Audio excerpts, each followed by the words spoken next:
Yeah, right, put it in a little holder. This one needs a gyro to keep it straight up. It won't- Yeah. She said they ordered a pallet. I guess that was the bottom. There's a big pallet up there. It's like all the cases from Costco, but we got a pallet at a Gotcha. time. More cost effective than they deliver. Should top the conversation. Exactly. Bottle 1985. It's a reserve. This is my other question for you. Don't let me leave without Oh, asking, okay, I see. asking you this, okay? Well, yeah, I don't, me too. I think I got two answers, and I think two answers from you, and I wanna know which one you want. Pick one. Oh, fine.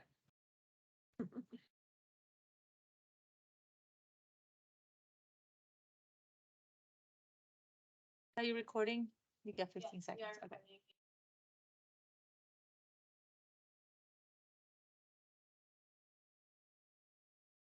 Out of the gates.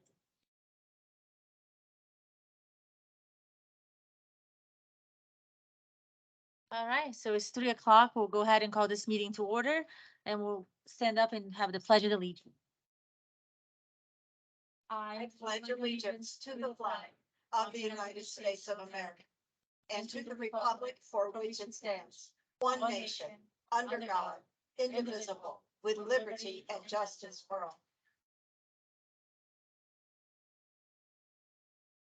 We'll go ahead and have roll call. Presents, we have Carol, Bob, Ed, and myself. And is Doug online? I am. Doug is online, so we'll need a motion to allow Doug to join under, Move on the Second. exceptional circumstances on full participation. so we have that motion by Bob, Second. second by Ed. All in favor, say aye. Aye. Aye. Thank you. All right, approval of the final agenda. Do we need to- Staff have any changes?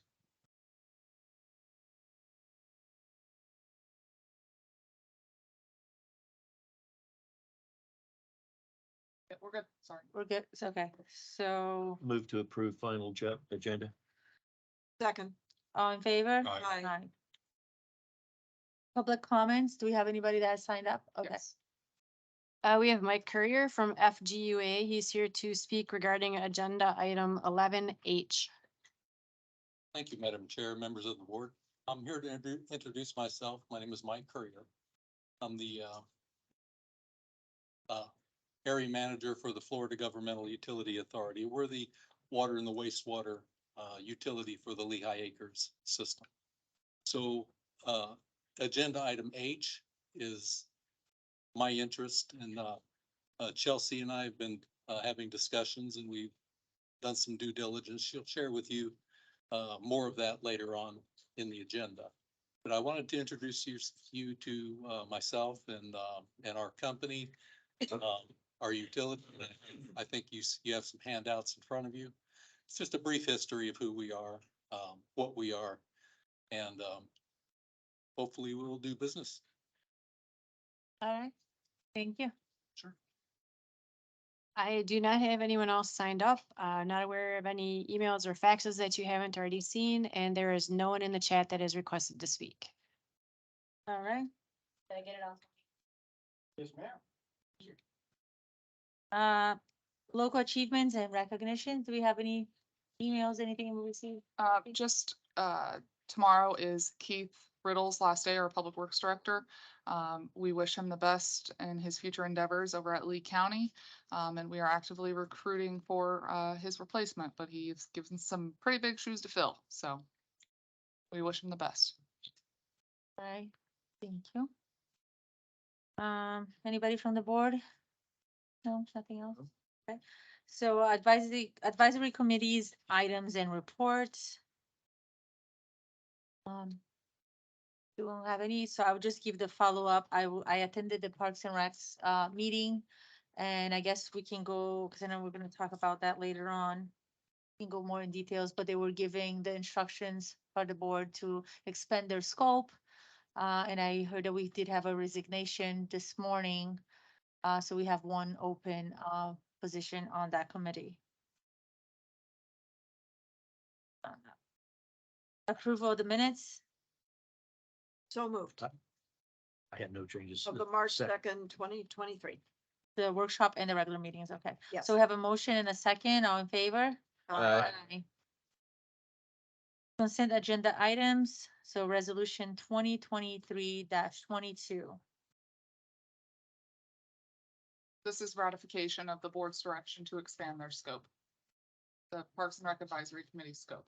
So the first part, I was trying to, we see the history of what's going on. That's why we had the, The tracked version, yeah. okay. And are there any other park or rec facility? Is there anything else that might fall under this committee at a future time? Or have we actually named everything in here? The only other thing that would be on here, I call it the linear park, the FPL easement, so that's the only other item that could be added to this if the board so chose to add that, At a later date. or now, yeah. Because they actually, that was one item that they discussed at the last meeting. They had questions about it and stuff, so. Where are we at, Tony, relative to the, assignment of that land to us? It's ours. It's our. Oh, it's been deeded in fee simple to the district, yeah, So we can, as of December, I believe. Yes. so we can do it then. Well, yes, we can. Regardless, we have to get any Cause work done, we'd have to get approval from FPL. We have that consent of use agreement, there's limitations on there, but we still need to well, it go sounds talk. like, what Carol brought up might not be a bad idea to add that Oh. simply because of the fact that Yep. it's gonna tie in with what they're doing, Yep. or at least it could. So you can approve it as amended. Yeah, I would suggest that we add the, what are you calling it? Linear park? Linear park. Within the FPL easement, is that? Yes. Do we need to define the width and breadth of it, or No, I think just it's the linear park, which is the FPL easement? within the, I Within would say the the linear park within the FPL easement Okay, lands. that's what I would Matt- suggest changing to, or adding to. Yes, Doug has raised his hand. You can't see it. Sorry. go ahead, Doug. Yeah, I just think maybe we phrase it that the park committee, that their scope includes all, recreational areas within, Gateway. And then you can call it out, but I think saying that they have jurisdiction or at least scope within all areas that are considered recreational, and then we can define those locations if we want, but just playing with the language a little bit. Just make sure that they understand they may not even know it's there. Yeah. Okay, so Eh. then we'll have a motion with the amendment from Ed. I have just one question. Go ahead. Do we consider the dog park as part of? I don't know if I saw. It's in here. It's in You there. did? Okay, all right, okay, great. I see it now. Okay, yep, thanks. So it would be, I guess, a motion to approve adoption of an amended resolution number 2023-22 to include the linear park within the FPL easement lands within the scope of the committee review. That's your motion? So that's Ed's motion. Do I have a second on that motion? Second. Second by Carol, all in favor? Aye. In all recreational facilities. I that word all real big.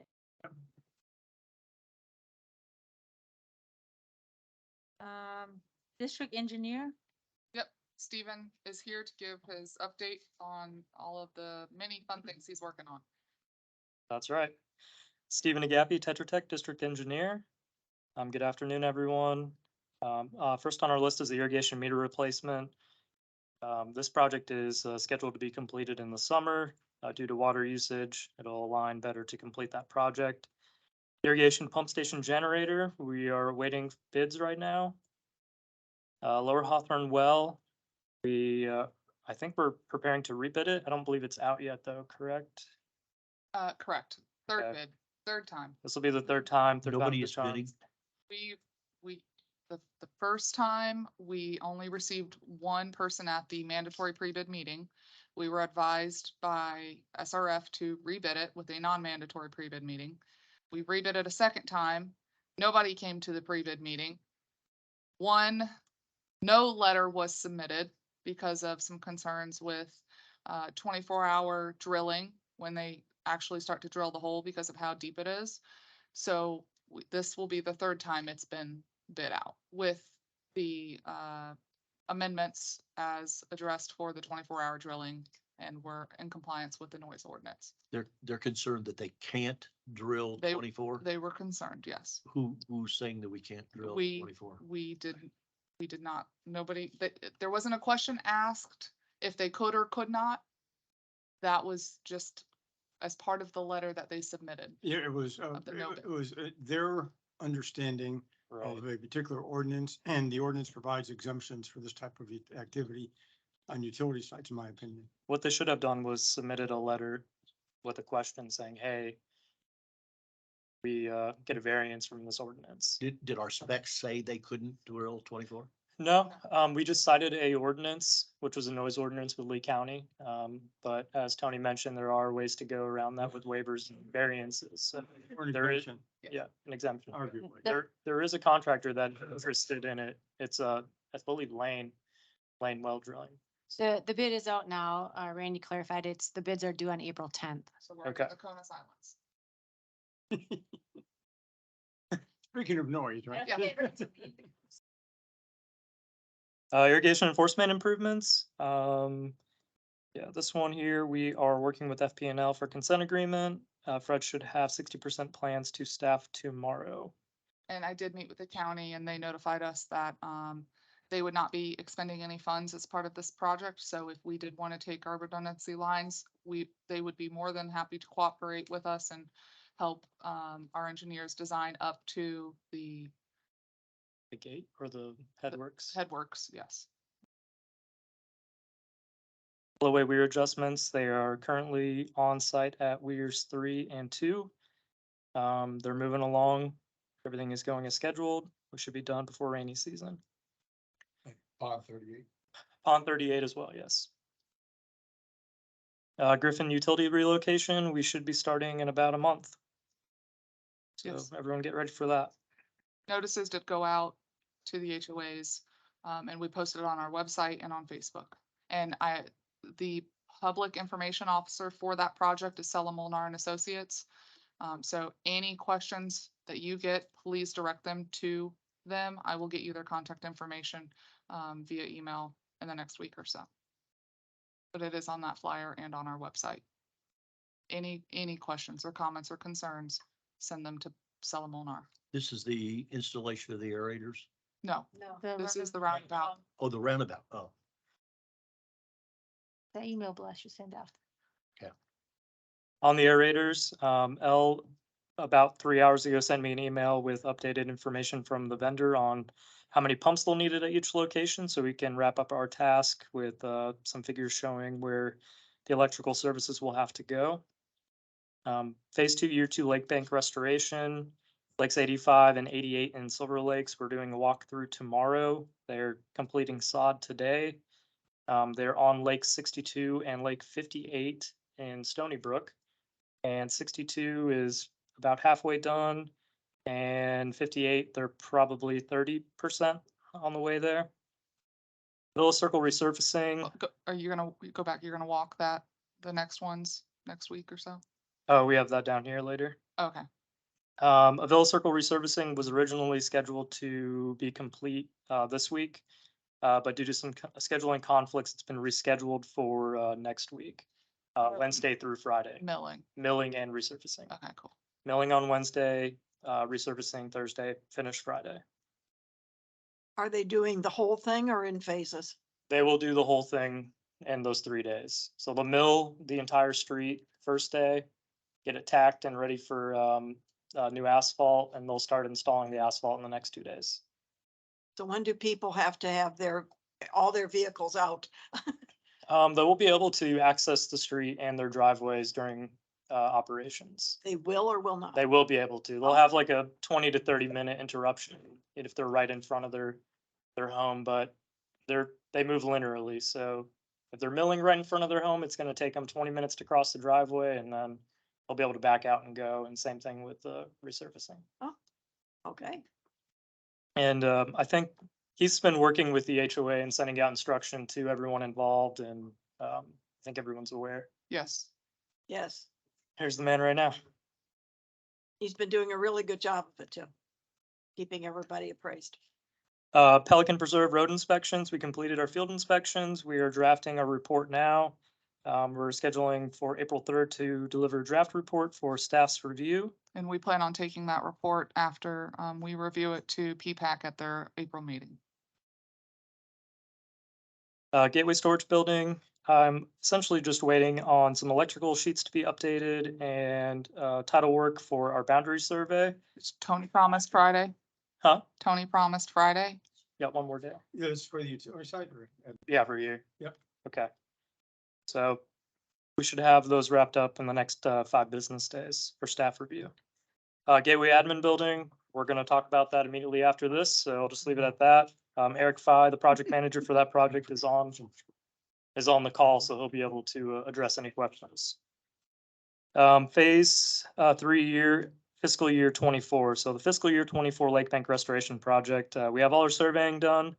Elle and I are going to meet in the field next week to individually walk the lakes and develop our plan. And from there, we'll develop 60% drawings for everyone's review. We anticipate bringing those to the board sometime in May. The 60% design, so you have the opportunity to review and provide comments. Timber Creek sheet flow analysis. Our stormwater folks are reviewing all of the data. We should have a draft summary in early April. April 1st is a weekend, so. We have multiple developments that are underway. Arborwood Phase 3, there's a lengthy punch list that Lennar is working on right now to wrap up. Once that's complete, we will process the turnover. North Haven, we are just waiting on a bond. Once we have that, we'll recommend the board approve the permit for construction. Gateway Charter High School, I think the legal and easements are getting pretty close to wrapped up, if not already. Daniels Preserver Apartments, we are reviewing. And Santa Luz, the drainage and lake bank issue, Lennar is supposed to be regrading that lake bank this week. They said they were gonna start yesterday, but they did not. So our inspector was out there today to verify. What's Daniels Preserve Apartments? Worthington. Oh, Worthington. That should be Is that- Daniels we got a Parkway. new one? I think it's Daniels Parkway. Yeah. I got a mind block when I wrote in preserve there. Do you all have any questions for me? Santa Luz. Yeah. They're supposed to be out there regrading that lake bank today. Regrading it? Yeah, they should be establishing a 6-to-1 slope. Has anybody established where on the ground They the staked out, control elevation is supposed to be? right, yeah, they have staked out the controls and the property lines So and, it's obviously going to go away from the building further out. yeah, I'm assuming you're gonna bring in one hell of a lot of truckloads of dirt. yeah, that's their plan. How are you gonna keep that dirt from going down to the bottom of the lake? They said they were gonna add rock to match the other side of the lake. Well, because we've already restored that We one. always talk about the Yeah. taco.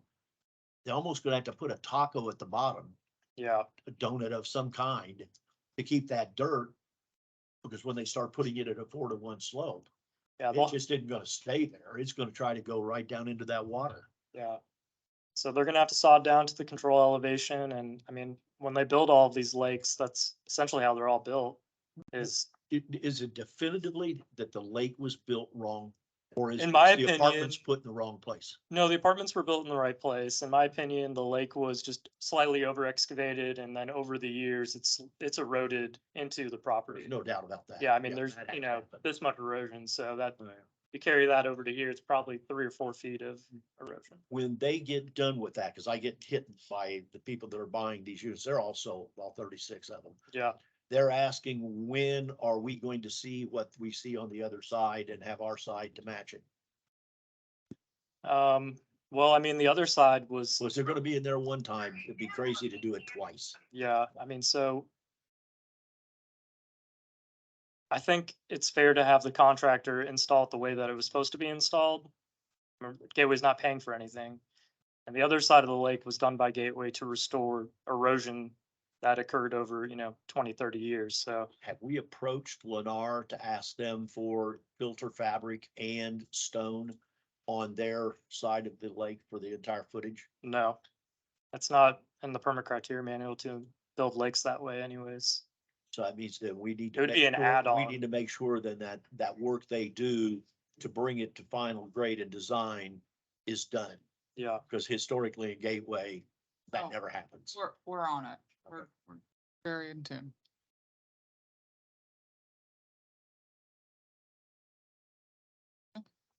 we'll Did you have a question? turn it over to the admin building discussion.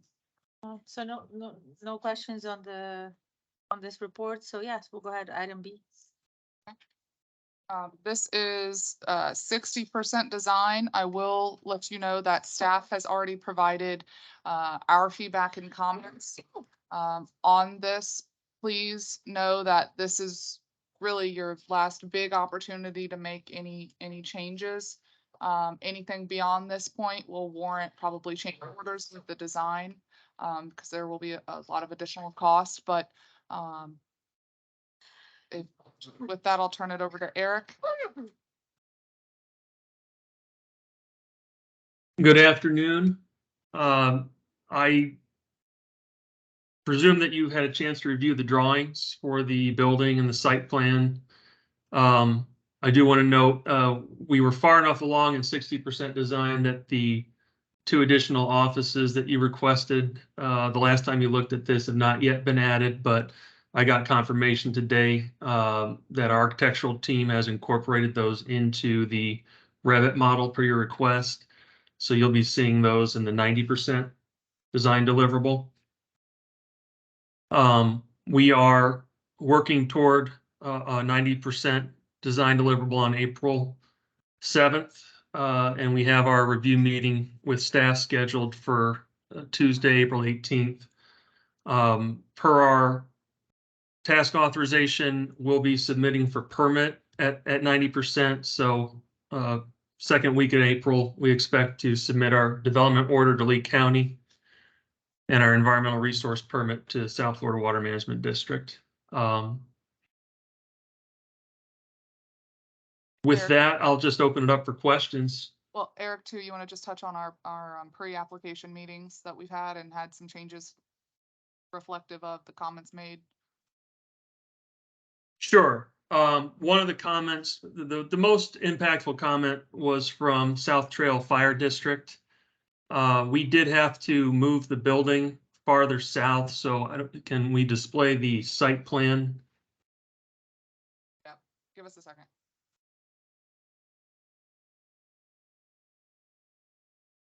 What was the reason? We met with Chief Burley, who said Amy, I forget her name, the reviewer who's now since left. She told us at the pre-application meeting that the district needs access behind the building. You see the maintenance road that comes in along the district parking area, the covered parking area there on the north side of the building. That road is really intended to facilitate the parking as well as access to the mechanical and electrical rooms. And eventually you'll see on the site plan a generator back there. So while it's intended for maintenance, fire wants to be able to use that road. And told us if there's a road, essentially they'll drive down it and it's got to meet fire access requirements and they don't have a way to turn around. Their limit per NFPA is 150 feet to back up, and we're just over that before you get to the dumpster area, which isn't a turnaround anyway. So this plan sheet we're looking at, is this the revised? No, it is not. Oh. So the whole site had to shift south closer to the pool in order to reflect that change. They just got a new apparatus, and so it's, of course, it's larger. So they gave us the model of the apparatus. We had to make sure it did the turnaround back there. So there will be some more green space, which on the back side abutting Hampton Park. yeah, I mean, on the bright side, it moves us farther from the entrance to Hampton Park. But it does eat into your space to the south. We had to move it. It was less than 50 feet, but around that. And that was one of the reasons we held off on doing the soil borings, is we were waiting for comments like that that might affect the building location. So the building's now situated. Unfortunately, I don't have the exhibit in your agenda packet to show the revised site plan, but it has been moved. And we have finalized the soil boring locations and have Artemin working on that now. So what do you have, a cul-de-sac back there at the back? It's more of a hammerhead, they call it. So basically, they widened the end of that driveway and moved it farther to the south, making room for a back around. So that the fire truck can get turned around and head out front ways. So now, we're just trying to work on some of the details. So between 60 and 90%. So the other day we met with Harmon, who is our audiovisual, for your boardroom. Wanted to get them involved to make sure electrical, wiring, whatever they need for your boardroom setup. So we're getting into that kind of detail, which is why, again, this is really, walls should not be moving at this point. I'm not saying they can't, but there's a cost associated with making large changes now on. So if you have any comments or Now, forever hold. essentially, yes. So if you have any questions or comments or feedback, please let us know. Yes, ma'am. Where are you at on pre-bid so- estimate? We are within range of your budget, but with a hefty contingency of 30%, we're over budget. But without that contingency, we'd be under budget. So it's questionable at this time. We started a plan with staff of the chop list. No, not yet.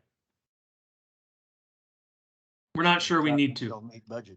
As we refine the OPC and 90%, we'll decide if that needs to happen. All right, Carol has a question. Go ahead, Carol. If you go back to the picture of the building, the very first one. What is, what is the exterior? Is that stucco? I believe so, yes. And then what is the white down at the bottom? Like under the windows? That is a cosmetic treatment. I forget what you call that. There's it was like a false window, a false sill or something, and decorative. Was it stone or brick or what is the It material? looks like stone. Yeah, I believe it's a veneer. It might be brick. I'd have to ask our architect. I'm not sure offhand. Okay, and then the 4 columns in the front. Is there it appeared by the last picture that you had that there's a driveway that can go under the columns there? Is that true? Go to that plan. Yeah, that's a porte-cochere and it's designed for fire access as well. Okay, and would people be allowed, if they're handicapped, would they be allowed to get out there? Or how would that work? Yeah, it's like a drop off. They'd be able to drop off and pick up there, and it's covered. So if it's raining, and then the handicap parking spots are closest to the building for code. What's the clear height on those for delivery trucks so we don't tear the roof? Fire department had the same comment, and we're exceeding the minimum that they've set. 'Cause I know Yeah, I think the fire district told us 13.5 feet and we're somewhere over 14.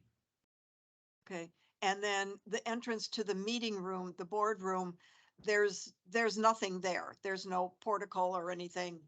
That's just There's a canopy. columns there, right? Not for the. As far as Not- drive-through, no. Not for but there's a- cars. You couldn't pull underneath there. No, as a- correct. Okay, Show the plan view to where the road, how the road fits in there relative to the, Site plan. both the portico and the, meeting room drop off. How does that go there? Yeah. There we go. Can you blow that up? Yep. A big document. Hey, you might get wet getting out for the board. What I was thinking there is, Nothing why else. don't we, Open up is the it other door. possible? Is it possible to extend that? So, we've got the covered area just out the door. Is it possible to extend that covered area to the length of the boardroom? Because what I'm thinking is there are times where we have to, you know, either wait to get in, or if we have, you know, for some reason, if we adjourn for whatever reason, it might be nice to extend that covered area outside. So more of a, you know, a covered, Walk, like covered walkway, like at schools. Like a pavilion. yeah. And I'm not, you know, what's the length of the, that awning or that covered area now, the extension? How far does it extend? I can't see. Let me see the slide. It's somewhere around 10 feet, maybe 9. Coming out? Yeah, if you look at the parking spaces, they're 9 feet wide, so it's probably 8 or 9 feet. Yeah, what I'd probably recommend is just taking that to the length of the end of the building and carry the concrete there as well. Just because, Which, you know, the south end? Gets in the way of your ADA.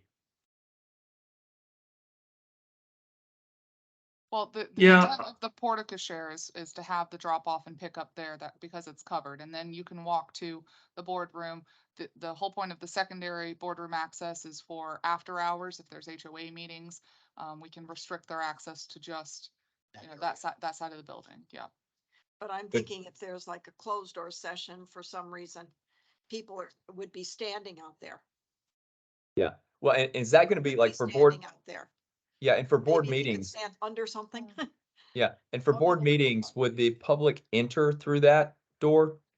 The public would typically come through the front entrance, the main during business hours. Okay, but I was thinking that, I mean, it might even be easier for people to enter and exit through that as opposed to not disrupting, you know, having to come through the main building, but. So the only comment is maybe just to extend that. I don't care how you do it, whether you go left or right. But maybe just having it a little larger might, you know, might be something to discuss. And then I'm thinking, and same thought with Doug, when we have public, hearings, there are 6. So there will be nobody in the front lobby because they'll be all gone. So we'll Have give, to come in this other one. yeah, so, Yeah. so they can come this way, so extending will make sense. Okay, well, so Eric, we can just look at to extend that overhang, that cover over the boardroom. Yes, I- I'll address that with the architect. Okay.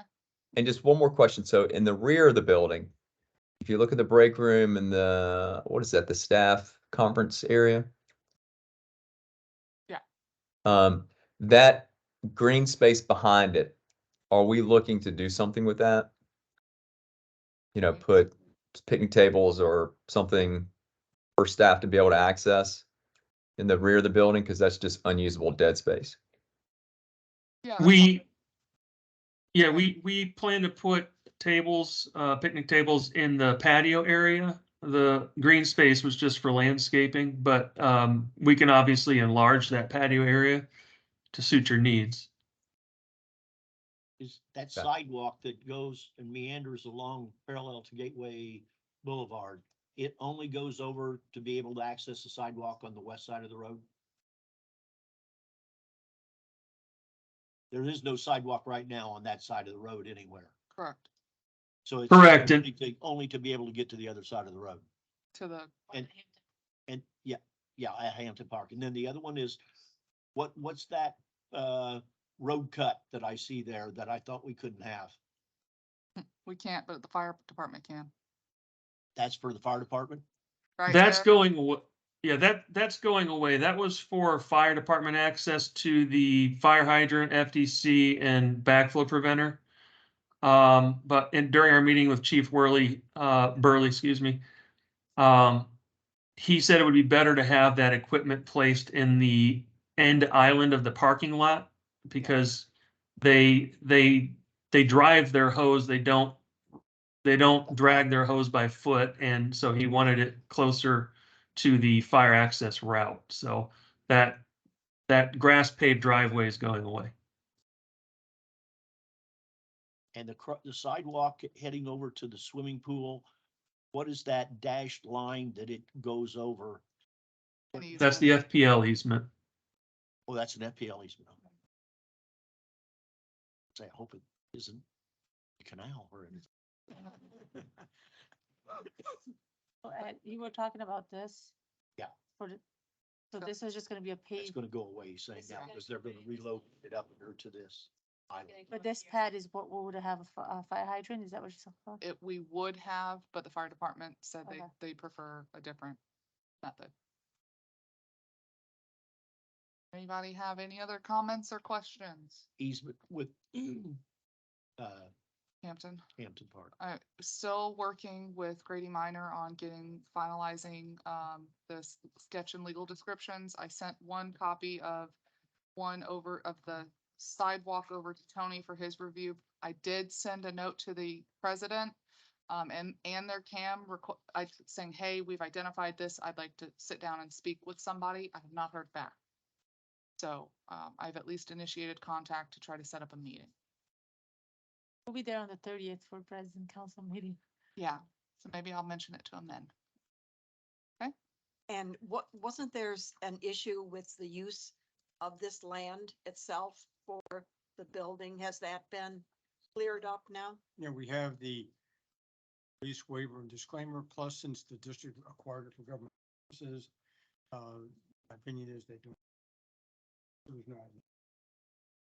Okay, So we're good. well, I mean, I hate to get Well, everything. we're gonna vote for that. Because had No, there's not. dotted those i's. No, my opinion is. Okay. All right. With regards to. Anything else? And that sidewalk it's required, Yes. the one that meets front of him, this one here. Access Just to sidewalk. me, you don't have anything going that way, which the Well, pool. I mean, eventually, And But- that was the conversation that we had with Lee County. And they agree because we're not building out the whole parcel, just this section, and that whenever, or if there was ever a future development further south on the parcel, that would be the time to connect the sidewalk further south. Because there is a crossover down there that comes from Gateway Boulevard on the Yes. other side. Yes. but there is no sidewalk by Eagle Point all the way down. So you would only connect it from here to the entrance of the pool. Yes. with And then all the way across, yes. to the- Okay. Yes. All right, anything else? And it's a bubble up drain that serves all the water coming off the roofs and the parking lots going to that little swale that parallels the road. Where does that go? Yes, the front side of the building will be hard piped to the drainage system, which does bubble up in that swale. Per staff comment, we're gonna move a portion of that swale to the south side of the road to make more space for future development. And then we'll cross back over to the west side, south of the FPL easement. And then that swale continues to the south where we'll put another drainage inlet and connect that to your existing pool pavilion drainage that discharges to the lake. Thank you, Eric. So I guess I kind of have a question to the board, or Tony, I'm not quite sure. So regarding the encroachment from Hampton Park into our property, Tony, what would you suggest? What route should we take?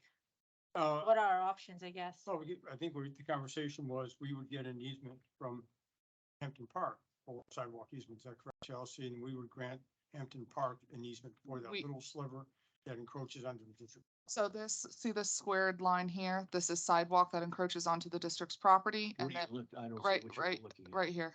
Right where? Oh, there, okay. Okay, so that encroaches onto our district property. Now, one of the ways that they could alleviate that is to move the sidewalk and put it on their own property. This entire monument and the associated landscaping, as you can see, is on our property. And then we do need an easement to tie into their sidewalk that's on their property right here. So when you put that fire turnaround, whatever you call it, is that going to necessitate, huh? The hammerhead. The hammerhead, yeah. Is that going to necessitate moving their monument? No. You can fit all that in there and get a 'Cause 50-foot Because radius? this is gonna shift, like Eric said, about 50 feet south. Oh, We're- this doesn't reflect that yet. We're This moving has the not building. reflected it. We have Doesn't to, reflect it yet. yes. So, which to me, my only concern is moving all of that. It's just, we're losing that land, meaning like we can't really do anything there when we start, when we look in the future, to add stuff to that location. It's just gonna be green space and that's it. Why could we not barter? Not move the building 50 feet? And we come out and give the fire department their access with a emergency turnoff that goes right over to the Hampton Park entrance and out. So that's what I was gonna, it's an option because I just hate for us, if this is gonna be eventually in 10-15 years, everything there. I don't wanna lose anything. And then if the requirement it is for the South Trail or to the fire department, don't they have an easement that will allow us to just meet that sidewalk? Like it has to be from us, because now the requirement's from them, putting on us. So why wouldn't the requirement be for Hampton as well? In other words, take it to our property line and say, come Exactly. get it. Well, Cause usually they make it on the person doing the work has to make it a complete project. You Yeah. can't. Eric, does, the 20-foot setback have anything to do with the turnaround for the fire? No, I think that to answer the question about connecting to Hampton Park, I mean, that would be another easement from them, number one, so they'd have to agree to it. But they have a wall that runs up essentially, it's a little hard to see in this aerial because it's ghosted, but to the east of the clubhouse, or the gatehouse rather. The wall terminates at their gate.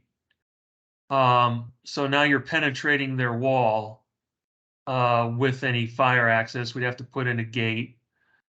I was looking at it on the west side of their gate and clubhouse. In other words, coming down and instead of having that bubble or whatever you call it for the fire turnaround, just have an access road lane path that goes straight over and they just leave that away right there. Yeah, like I said, you'd And have to nothing keep has to that be moved. clear. You'd have to keep that clear of any palms or trees. Shrubbery might be okay, but Well, again, they have that. in the way. I'm sorry. That's how I would look at it. Yeah, trade it. If- If you don't Say want to that lose again? your monument, this is what you gotta do.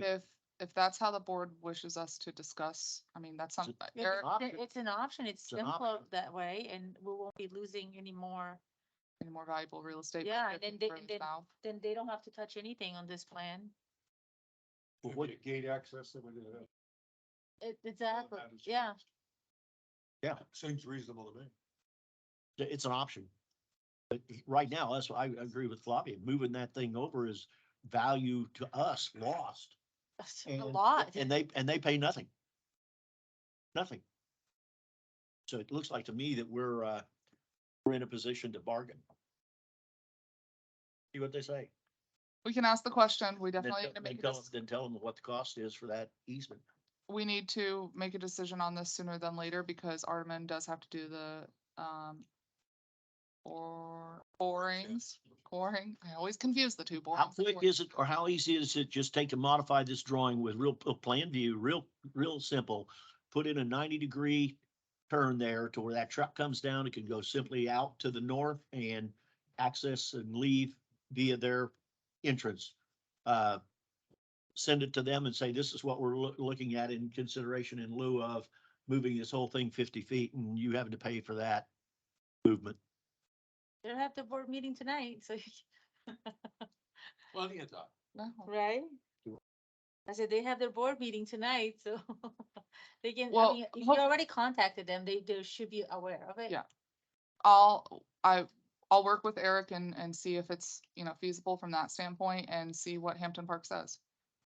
Yeah, and Madam Chair, Eric, is there a throat length distance issued if the access was to be just before the gatehouse? Or that distance from the fire emergency access to Gateway Boulevard? A setback. I don't from the bel- road. Yeah, with fire access, I don't believe you're subject to the same throat distances. Well, the thing I like this is it in the event of a fire, gives us another way Two for the ways. fire Two truck ways to to get get into in. here too. All right, we will, when we talk to Hampton, we will discuss this as another option. So Eric, you'll have to look, I guess, at the plan set and make sure that with this, if they could do with that hammer, with the new apparatus, if we Just can have to make put that a work. radius on there to Yeah. make sure that you can turn. I And- like that idea. All right. Yeah. Anything else? Yeah, I got just one quick thing. So is the official, this property, is it officially called Gateway Commons? Is this property officially called Gateway Commons? The sign says on- I know, dude. I'm not sure what the term official means, but it's been designated and called the Commons for a long time. Yeah. So I think one of the things we just probably need to think about is, when we get this completed, I think we should dedicate that property as Gateway Commons, which would include, whatever Parks and Recreation, administration, whatever. But I think we should dedicate it and then look at, the entranceway, the monument, or something as part of being in scope. How did you know we were working on that? Already got the Alright. money, just gotta change the name. Well, the monument will have to be, the monument will have to either be moved or changed because of the height. So I would think that you guys would want a nice new welcome monument, maybe here. Yeah. Maybe where? Here, over here, because you're restricted with the height with the existing Commons monument that's in this bullnose. So that's something we're gonna look at because Okay. running like a administrative complex or whatever you want to call it, but that is outside Tetra Tech scope. That would be a one-off project that we do But with it's staff. something small as what we have here at the admin building, doesn't have to be fancy, Yeah, so, just. so that's a side project. We'll definitely be. Okay. working on. All right. Thanks. All right, Looks good though. Looks good. all right, we'll keep plugging away. We'll What's try the to- ETA on this? What do we think? We'll break ground and when estimated completion time? Ballpark? Well, per the schedule, we've got construction completion in November of next year. Construction completion? Yes. Oh, but November, you don't mean 23. No, Oh, okay. I was gonna say. November no 24. way. All right. So that's Fantastic. next year. Next Yep. year. The tents will be up next week for the building. We can't put on the. all right, thank you. Next, okay, Awesome. so. Thank you. Thanks, Eric. Thank you. So admin agenda items, So this next item, oh, okay, perfect.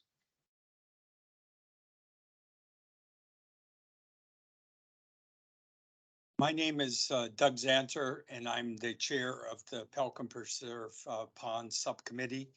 And I am here to ask for your approval for a proposal to inspect the interconnect pipes between our ponds. I'll go a little more detail, but a couple things. This was, I presented this last Thursday to the PPAC, and they took my recommendation and they recommend to the board to approve this. Second of all, the project is a little less than 60,000, 59,550, and it's in my current, our ponds subcommittee's current budget. So it's not additional money, it's just to spend money we had already allocated for this. A little bit about the interconnect. We have not done anything with the interconnect pipe since 2009. Laura reminded me, I told them we never did anything, but in 2009, we did some inspection after the bankruptcy of WCI, and some of the interconnect pipes didn't even exist. A lot of garbage in them. I think people have been around for a while know that. But we have not really done a thorough inspection. And this project is to inspect all the interconnect pipes, come back with a priority of what we need to do. And this will begin quickly. And the other thing is I plan to span this over 2 of my calendar year budgets. Because I just think it'd be wise to do the oldest part first and then the newer part second. So that's what I'm asking for your approval, is to approve this contract with Extreme Divers for $59,550. Move to approve.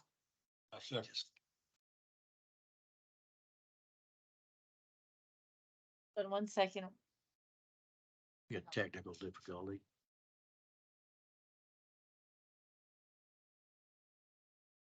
All right, so we have a motion and a second to approve the 59,550. 550, and And it's I- in the current budget. Okay, and then I saw the staff recommended to get additional bids on this. Is that what? Just as moving forward as good practice, it's good practice to get 3 quotes on everything, but Extreme Divers has done a lot of work for the district, so I think they're doing something like this for you guys, aren't they now? yeah. And Yeah. they've done most of the work in Pelican, so they're very familiar with with everything going on over there as well. And the PPAC did approve it, but it's above my approval threshold, so it needed to come to you I was guys. just reading the notes. Yep. So we have a motion and a second. All in favor? Aye. Aye. Thank you. So the next item is a project that started well before my time with Daniel's Preserve and the pond interconnects. So Extreme Divers. Yep. Extreme Divers came out and inspected all of the interconnects. I think we only had an issue with one of them, and this will be to address the one pipe that there was another repair that was done as kind of like a pilot back in the day, and this will mirror that same repair. And so we're looking for approval from the board. This will come from your bond money. And this should close out this project. Move to approve this contract in a not to exceed figure of 38,500.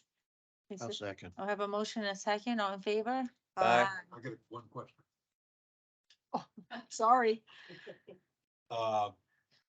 You can ask the question now, but yes, we voted, but good. always have that discussion. Chairman. Oh. Okay, go ahead.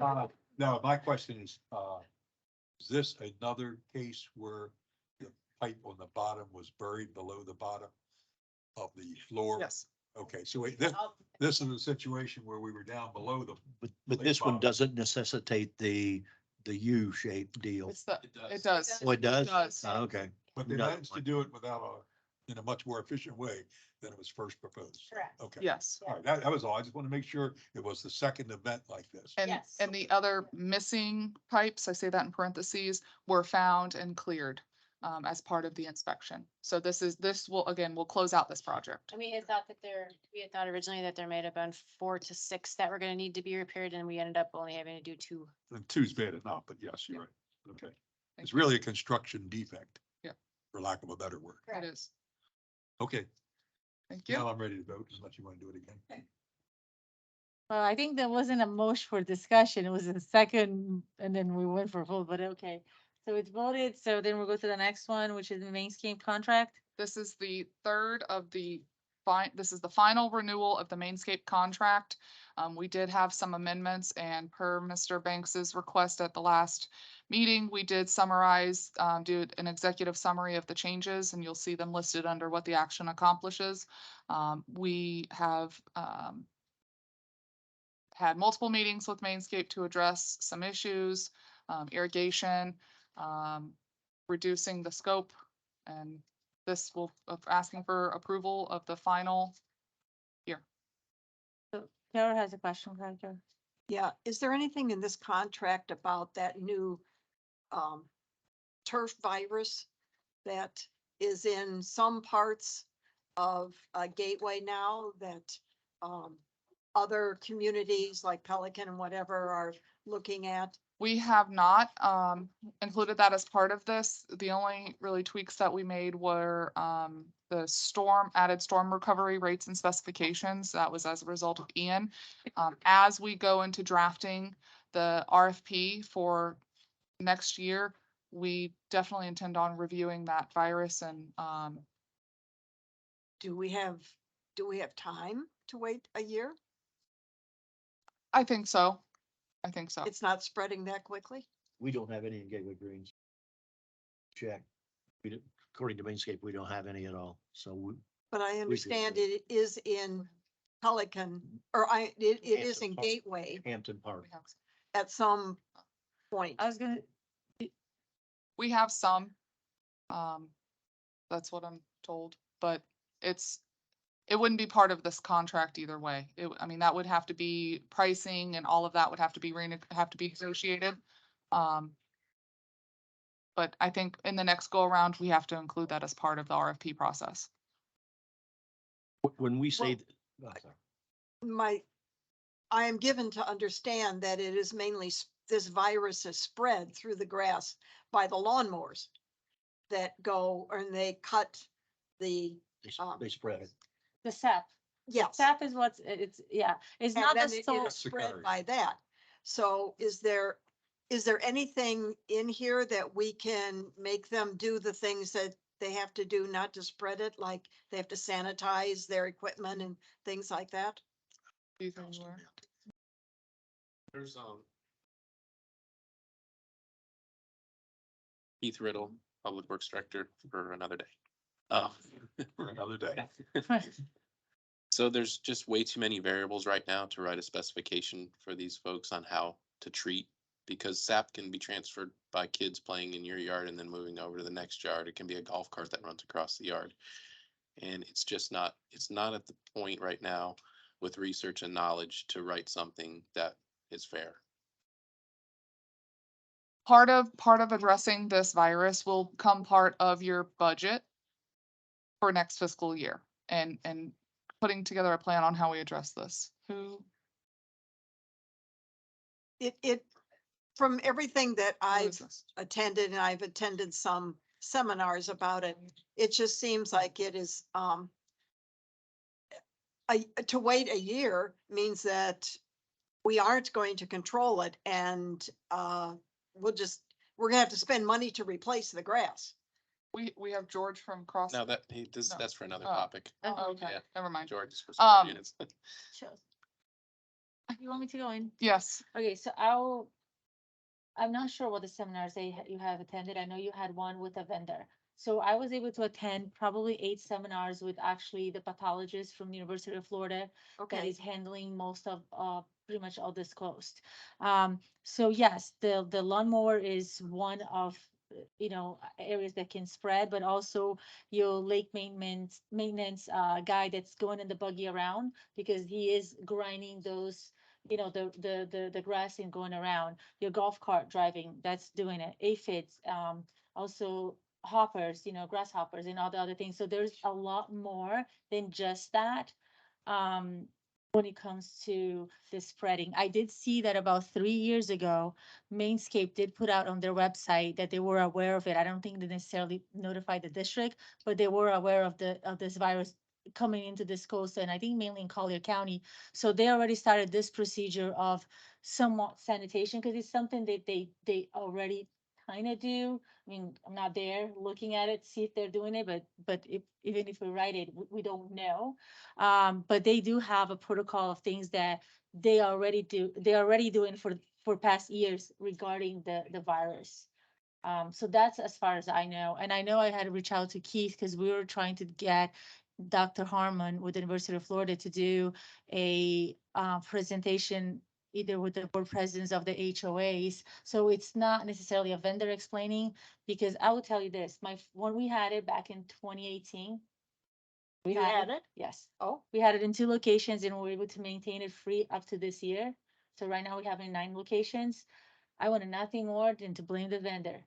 And then I wanted nothing more to blame the district, because I said, you put in 9 semi trucks of sod around my pond and I never had this issue, and this virus came from this sod. And after talking to both Dr. Harmon, him and his wife, the both pathologists and virologists, there is no way to point the finger how you really got the virus. So okay. it's a lot, but I still think, I still think there is a great benefit for having a meeting with the HOAs, just planning ahead.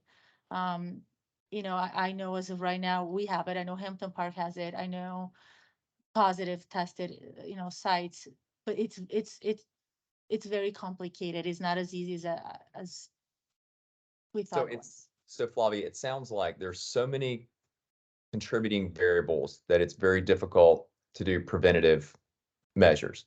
Is there, once there is a sighting of this, and it starts to spread, is there protocol that should be considered in trying to stop the spread? You know, do you, I don't know what term to use, but do you quarantine the grass? Do do you spray it? Do you kill it and then remove it? I mean, how do we stop the spread? Because I don't think we can, mitigate it happening if can be spread so easily through so many different variables. But is there protocol when it is cited to minimize the spread? So you can stop the spread. You can just slow it down. So different communities are taking different approaches. I can share what we took at Magnolia, and I think it was successful, given that we had 2 locations. We had nothing happen, and we have 9 locations now. I know Hampton Park has a lot more. Well, I guess I don't think we need to go through all the solutions. I'm just saying in the contract, if we, to my point, if there's so many variations that we can't put in the contract, cleaning their machines, whatever, if there's just so many variables, and I get it, do we have something in the contract that says when something is cited, here's the steps that we expect you to take? Do we have that language in the contract? And No, if not, should we? no, we do not. We do not. Right, Heath? I didn't read anything about it. And I mean, the only way to confirm it is testing. So yes, the guy that's over there cutting the grass, he may see it. He can suddenly stop cutting the grass, mark the area, send it out for testing. Takes about a week. That area won't be cut. If it's positive, they'll be marked, and then either they spray it and kill it, or they just mow it at the end of their scheduled mowing. Like, so that's really, it will be up to the district to decide. But I mean, just in our community, it's small, and it gets complicated. Like if you start getting random areas, like, you have some here by the tavern and you have some by, 7-Eleven, it will be very difficult to write what we want, I guess. I don't necessarily want to get into the means and methods. I think we can just put some language in there that, we're aware that this virus is around and that they take precautionary measures on reducing the exposure. I don't want to Yeah, get into okay, the and means that's and fine with methods. me. Precautionary methods is recommended by, experts in the field like University of Florida, Yes. IFAS. Yeah. And that's who's apparently on top of it, right? IFAS. Yeah, University of Florida, yep, so it's not difficult to do another addendum. If we can put some thought into what we're expecting from them and add another addendum to the contract, that might be the way to go. Having the maintenance crew or the mower guy identify, this is not even realistic. I had found sprinklers running in Pelican Preserve for 2 months today, and can't tell you how many times a mower went by there and couldn't tell somebody that sprinklers were on. So I don't think he's gonna be able to identify a virus. So I think what the takeaway is, we can do an addendum. Please approve the contract so we can, renew with Mainscape, but then we can work with it on an addendum to, like Tony said, follow the best available data information that's out there and to help, stop the spread. And then as we learn more about it, educate from UF, and I think they have a whole team Yeah, evaluating it's this. evolving quickly and they're working on a cure, not just how to stop it, they're working on a cure. So. And this is the 3rd year of a 3-year contract. Yes, ma'am. Okay, so if we could be getting together with other people, I'm sure we're not the only thing that has this happening in their district. So if we could be working on something for the next contract then? Absolutely. Okay. Move to approve. Do we have a second? Second. Any other discussion? No? Okay, we'll call it for a vote. Aye. Aye. Aye. Aye. Thank you. Next item is a pilot project that we had brought up before and found a better location across the pond, across the way here at the pond that's abutting the church. And so this would be a solar powered pilot project for the aerator at Lake 90. And we're looking for your approval. And now I have George Presky If you have, on my phone, in case you have any questions, he's available to ask technical questions if you want to answer. I don't really have any technical questions, but I do have a concern, having gone through installation of aeration in Pelican, in that this is rather large. I mean, we only had the ground cabinets and the things that we did to mitigate the appearance of that. without regard to the solar array. I can address that. Yeah, And I I mean- spoke to George about that, because the first proposal that we presented to you was through Aquagenics. And their system for basically the same size lake had two huge panels. This is one panel. And George has done this already on other projects. He's lowered it down way to the ground. And, instead of having it way up here and then Okay. put a shrub around it, you can't even see it. At basically. this location, it's gonna be appropriate. You're not in Yeah. anybody's backyard. It's right up against the But if you FPL. put it, yeah, this Yeah. one is not a problem, but I'm projecting forward if we decide to do this, if it works. Yeah. We're gonna have a tough time selling that in residential neighborhoods. So you got it in the southwest corner of this. Yeah, this is a great Yes. location. Yeah, it's perfect location. But you know, typically you hide them, we hid the cabinets under trees and things. Well, how are you gonna work with this? So that's the only thought. Nope, won't work. So let's go ahead with the pilot. I'll recommend we do. You make the motion? Okay. So we have a motion by Bob. Do I have a second? Seconds. Okay, we have a second by Ed. No other questions? Call it for a vote. All in favor, say aye. Aye. You will just see how this comes Thank out. Yeah, now from a technical point, I should maybe should open this up. In this project, is this energy that is saved or stored or whatever?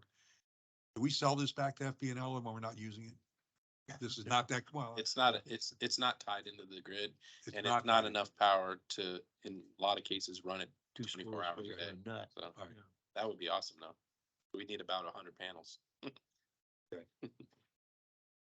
Out of the 2023 bulk insertion project. So, we used to use EA tapping for, our valve insertions. Kenny would have been presenting this if he were here still, or our next utilities director when we find them. This range line tapping, I contacted, Charlotte Harbor. And this is who they use. They do hot taps. This will be to isolate the mains. So we, if there are any incidents with breaks or whatnot, we'd be able to exercise these valves and isolate certain neighborhoods. And range line does the actual tap themselves when the line is hot. This would be a contract to purchase these gate valves. This is currently a budgeted item. Yes, sir. We did go over a little bit trying to get squeeze one more out of this year. But we have the money in the capital that we can move around. Okay, I'll make a motion, accept. Second. Okay, so we have a motion and a second. All in favor? Aye. You.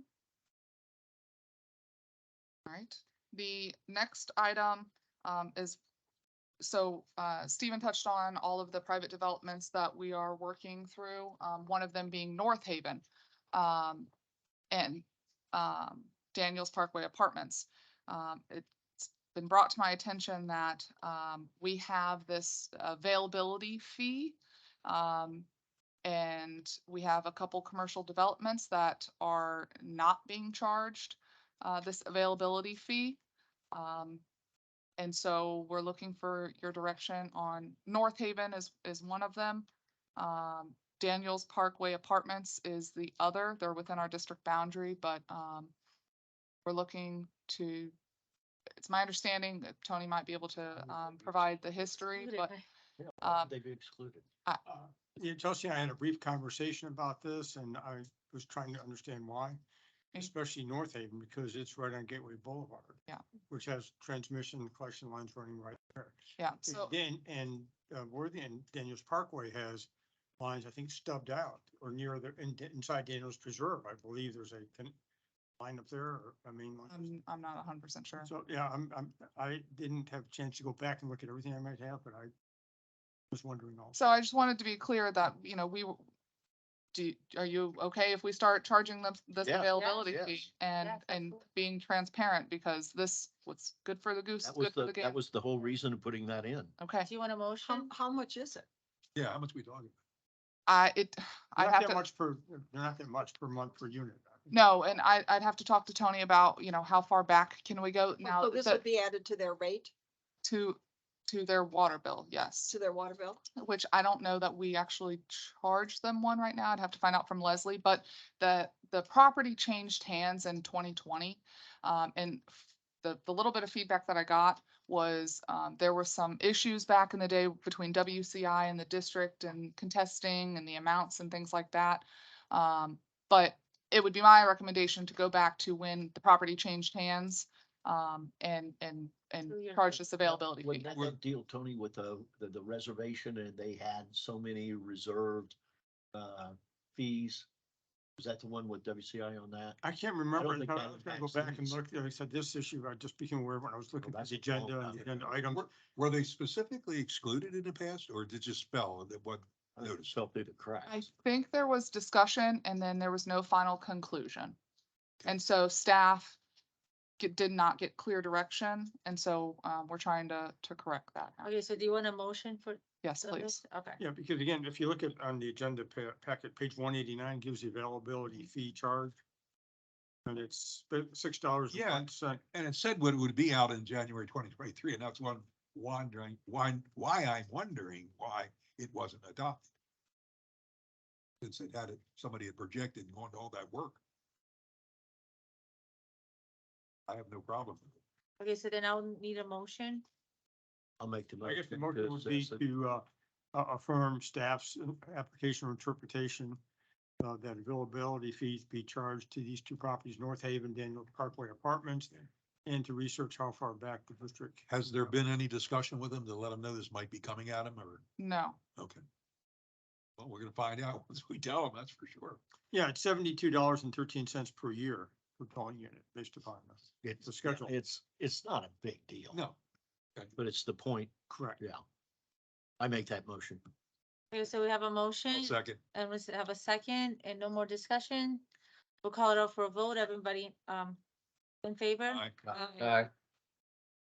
All right, so we've been clearly dealing with a lot of utility stuff lately. So the next item is the utility connection fee. And what prompted this was North Haven is coming forward for final approval.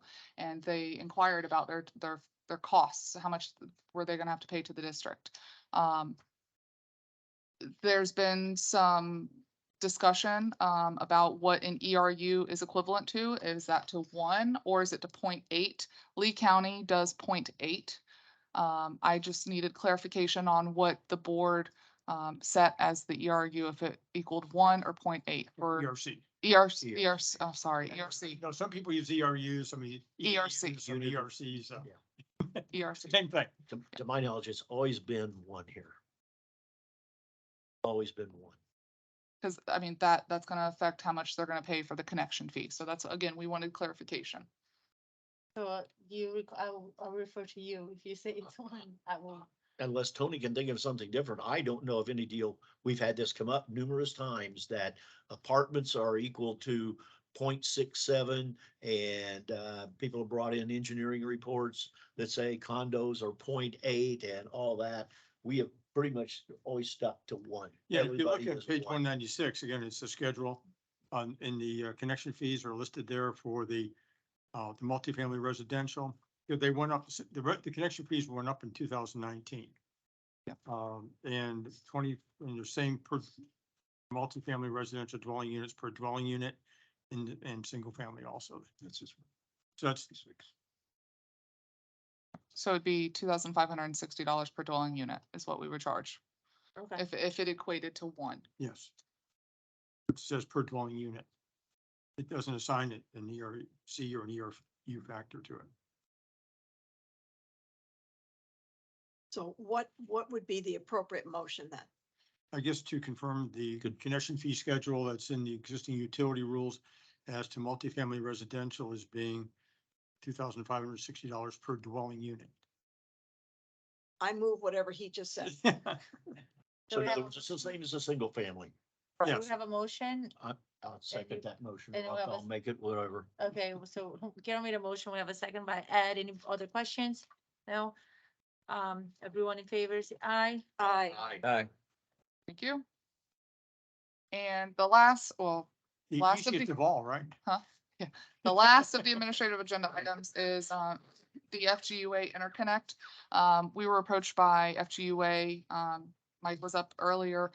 They'd like to do an interconnect with us.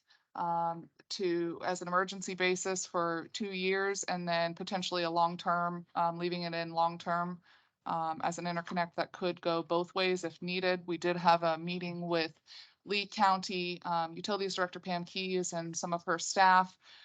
This expense would be at the total cost of FGUA. We do have some modeling that would have to be done to make sure Tetra Tech has provided a task authorization to do the modeling of our potable water system. Ultimately, the interconnect would be extending off of Griffin Drive into Lehigh with FGUA and their contractor installing everything.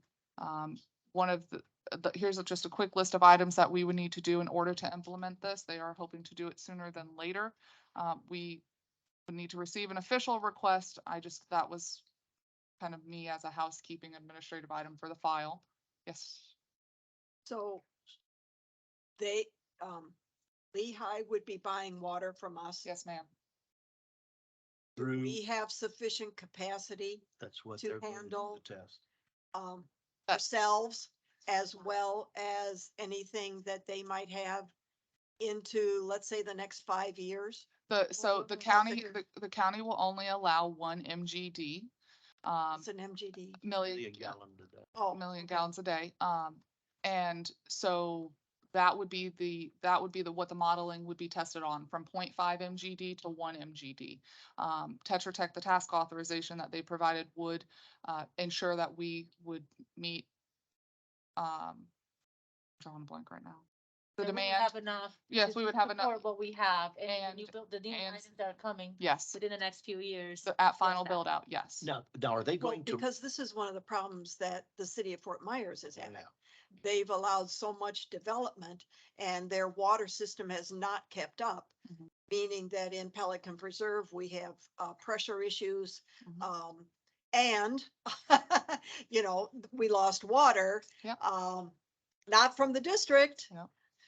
Those that were in I'll say New Pelican that had district water, they had their water, and were allowing other people to shower at their places, which was very nice. But my concern is that it sounds good right now, but at the rate everything is growing around here, can we sustain it? That's what the modeling will show. FGUA they have a 2-year gap that, like the city of Fort Myers, that they need, that they foresee that they need to supply water to, and that's the specific area, which is Westminster, and I believe a church is included. This interconnect would be for 2 years, one way in, directional to them. They would pay a bulk rate. And then once they got all of their construction projects finalized, they would close that interconnect and then they would be self-sufficient. But what that provides is the opportunity that it goes both ways. So in the future, if something, God forbid, something were to happen to our side, we would have that interconnect with them. So they backfeed us. Yes. So under this option 1 on their map, they're proposing to just simply put in a meter, extend across 82 Yep. and go up to Leonard Boulevard, and it dead ends at that point and ties into an it would- existing line. Yes. And Is then that line looped to Yeah. anything else that would? they're gonna put in 2 gate valves at two locations to cordon off just Westminster and that church. Okay.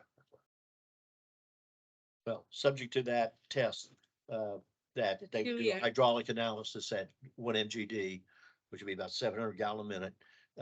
We don't have any significant water loss or pressure drop, because the ones that's gonna be on the backside, we're gonna hear from your backyard. I know. So the school and the Magnolia and those homes along Griffin are gonna be the ones that are gonna feel it if there's any pressure drop. Well, they'll know it real quick. 700 gallon a minute and that 16-inch line is not the end of the world, but I wouldn't want to go any higher. See what the test. So- Let's see what the test shows. See So what the test shows. So there's, the bullet points on here are the items that we would have to do to actually make this come to fruition. And again, not that FGUA's emergency is our priority, but we want to be good neighbors. We're paying Lee County right now X for water delivery. And that is the same number that we use for sewer. How are we, I guess we're gonna take that meter reading and deduct it from ours so that they don't double bill us for the sewers component that we're not gonna have. We're not gonna get the sewage out of this. Correct. So if we sell 1 million gallon a day, they're going to see it down at our main meter. So they're gonna bill us the million for both it and sewage. I got We you. gotta make And sure storage that is that the meter. cost. Yeah. Three double. times the cost. So- Do it 2 or 3 times. So we gotta make sure that whatever the monthly consumption is, the day they read the meter reading down there, they read that meter and deduct that off so that we don't get billed for the sewer component. So that is one of the bullet points on here is that we would have to amend the fee schedule to include the bulk rates because we don't currently include bulk rates. And so part of that rate determination is doing this analysis and I mean, Well, but right now, we just buy our water from the county, the county at a set rate. yes, a bulk cost rate, 1,000. a bulk Then rate, we sell it internally at different schedules. yes. So we would have to Which- sell a Which bulk one are rate. they gonna get? We would have to set a new bulk rate that is not currently in our fee schedule. Like based Or on meter Leo. size? What, we don't have a meter that size? I don't, Cause if we have a 3-inch, we have a 3-inch meter and probably maybe even a 6-inch meter. We do have 6 inch. Yeah, if we have a 6-inch meter, why wouldn't we just sell it the same deal or maybe bump it for some type of a Administration. deal? Yeah.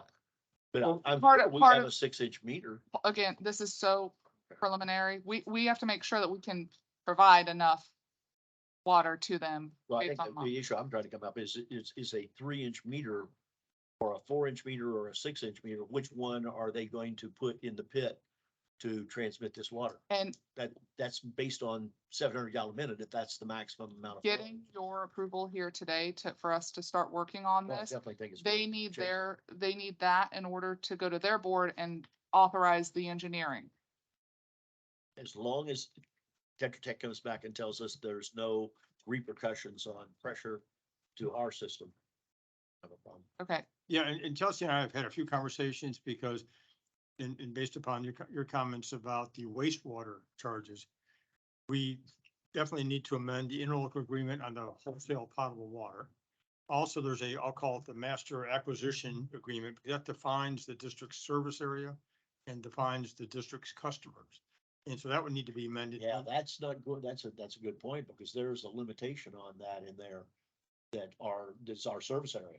Correct, so that would need to Yeah. be We have amended. to for amend the purpose- service so that- area. so again, you have the acquisition, utility acquisition agreement defines our service area. So then you have to amend the wholesale potable to address this issue about the charges and then also the wholesale wastewater to make sure that addresses the issue, like you said, we only get district only gets charged for the water But aspect has, of it. somebody talked to Lee County already to let Yes. them know that we're doing Yeah. that? yeah, they're Considering- very open to it and I think it's a great And idea. they should- And Pam they should- Keezer Kai, she's vice chairman of FGUA.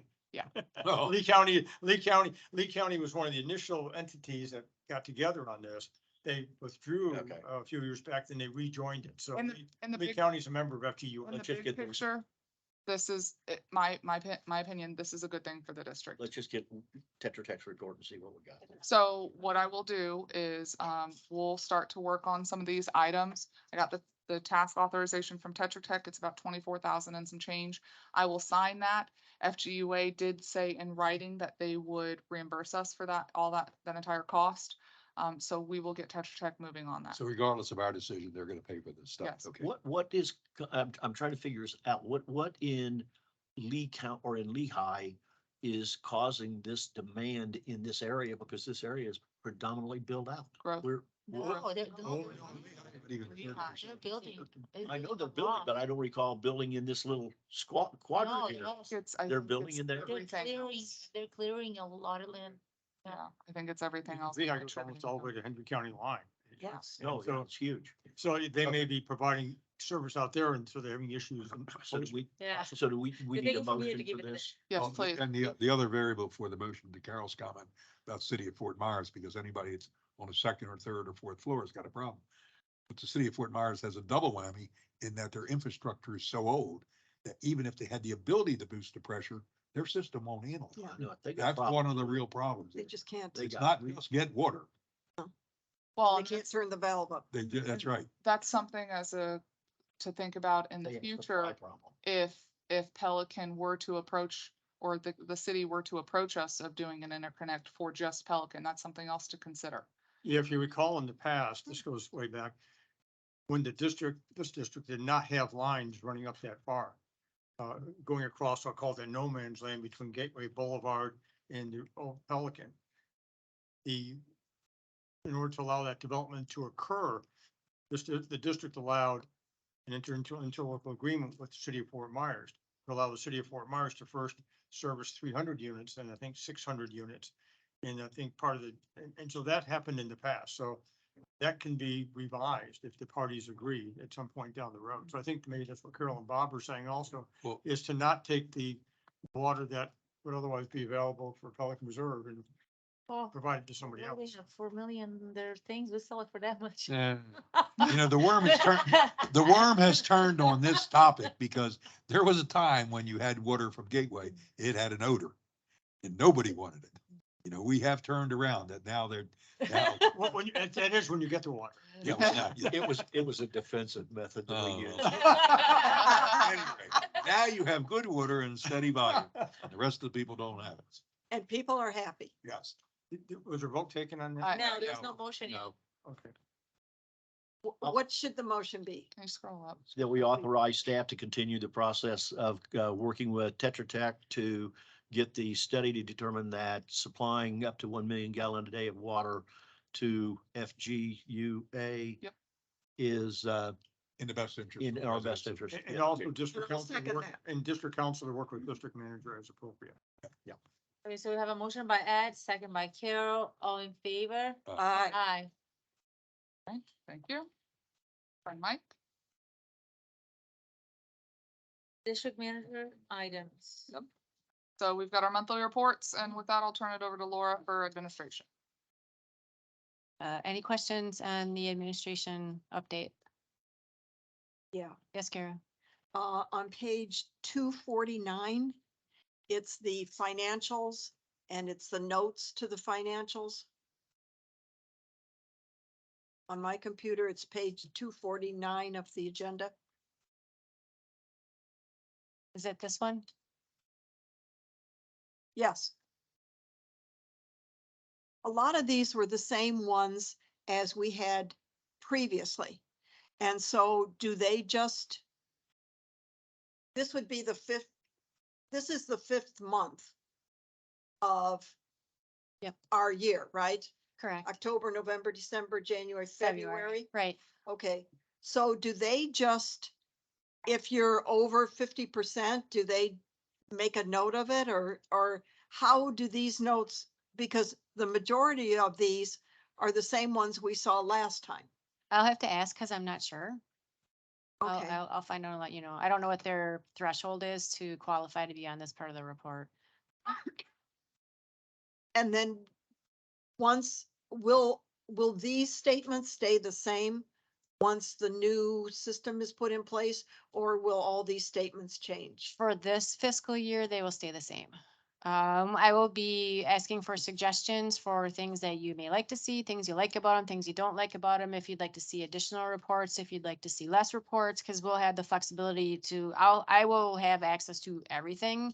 And, I can work with Infomark as well as create my own reports once I have the data and everything. From a administrative standpoint, I have an issue with this type of report because the explanation doesn't come from staff. It comes from Infomark. And they're looking at this based on numbers, not operations. Right, So that's where I would prefer like the explanation side, you to either turn to Laura or myself and say, why are we at 77% for R&M tree trimming? Instead of having that derive from a finance department on the other coast.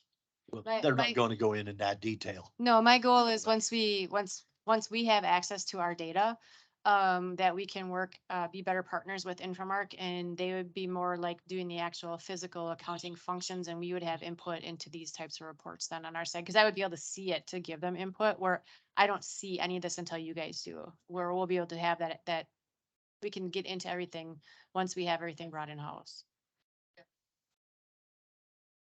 Any other questions? For the admin report, Okay, next. We've got Public Works, last one, Keith. Questions for the Public Works monthly report? Well, this is a comment on the page, the blue page, agenda 207. It said provide written reports to the board of supervisors. That hasn't changed the fact that all of our staff are here with Keith, right? We have reached an agreement that they will come to this meeting to make Yeah, reports. He's the only one we have. Yeah. He's leaving. Yeah. So next month we may not have anybody, but at this point, okay.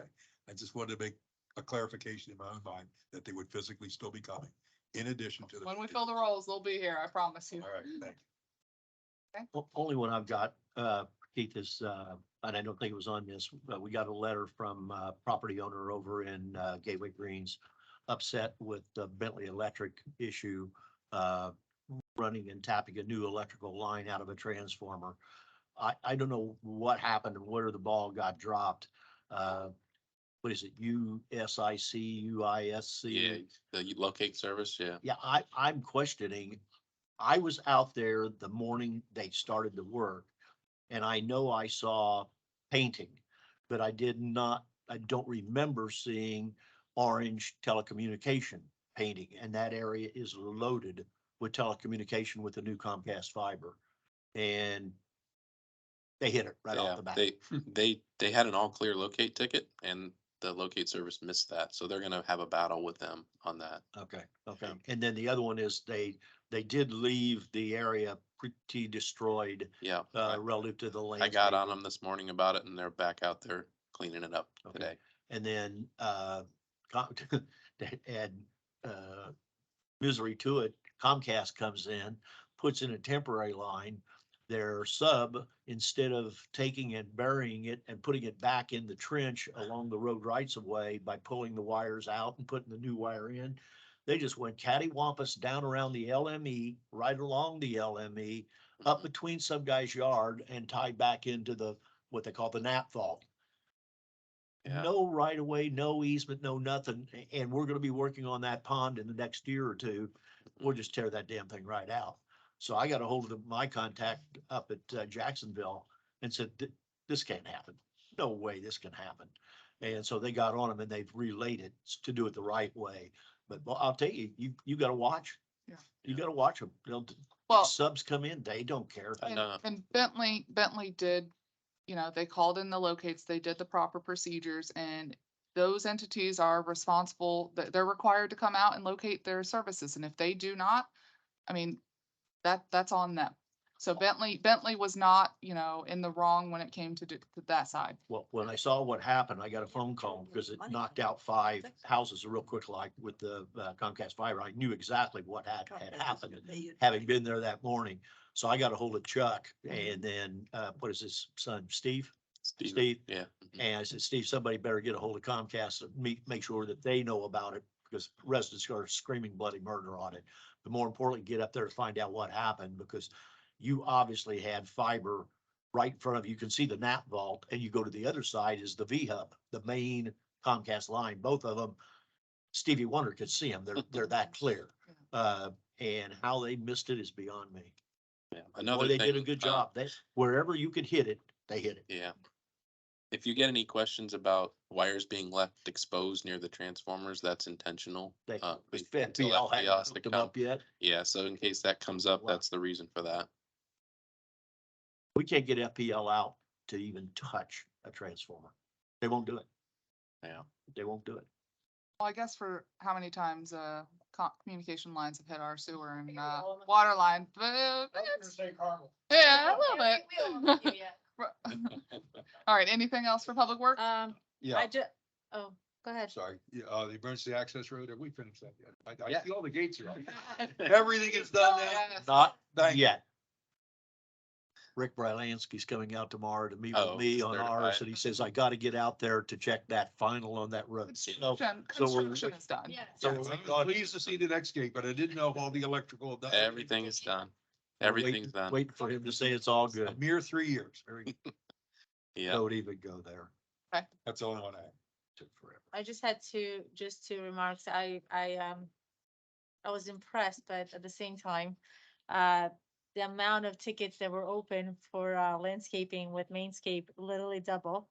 And so I think Jim and Keith were really on it, because I see that's, most of them were initiated by us. I still think there's a lot of room for improvement. I mean, I would have liked it, they were here after that meeting for the 3 days, and then they're gone. I think that is probably a number one thing for, you leaving, that Jim stays on top of it, irrigation, and just hold them accountable for replacement. Mm.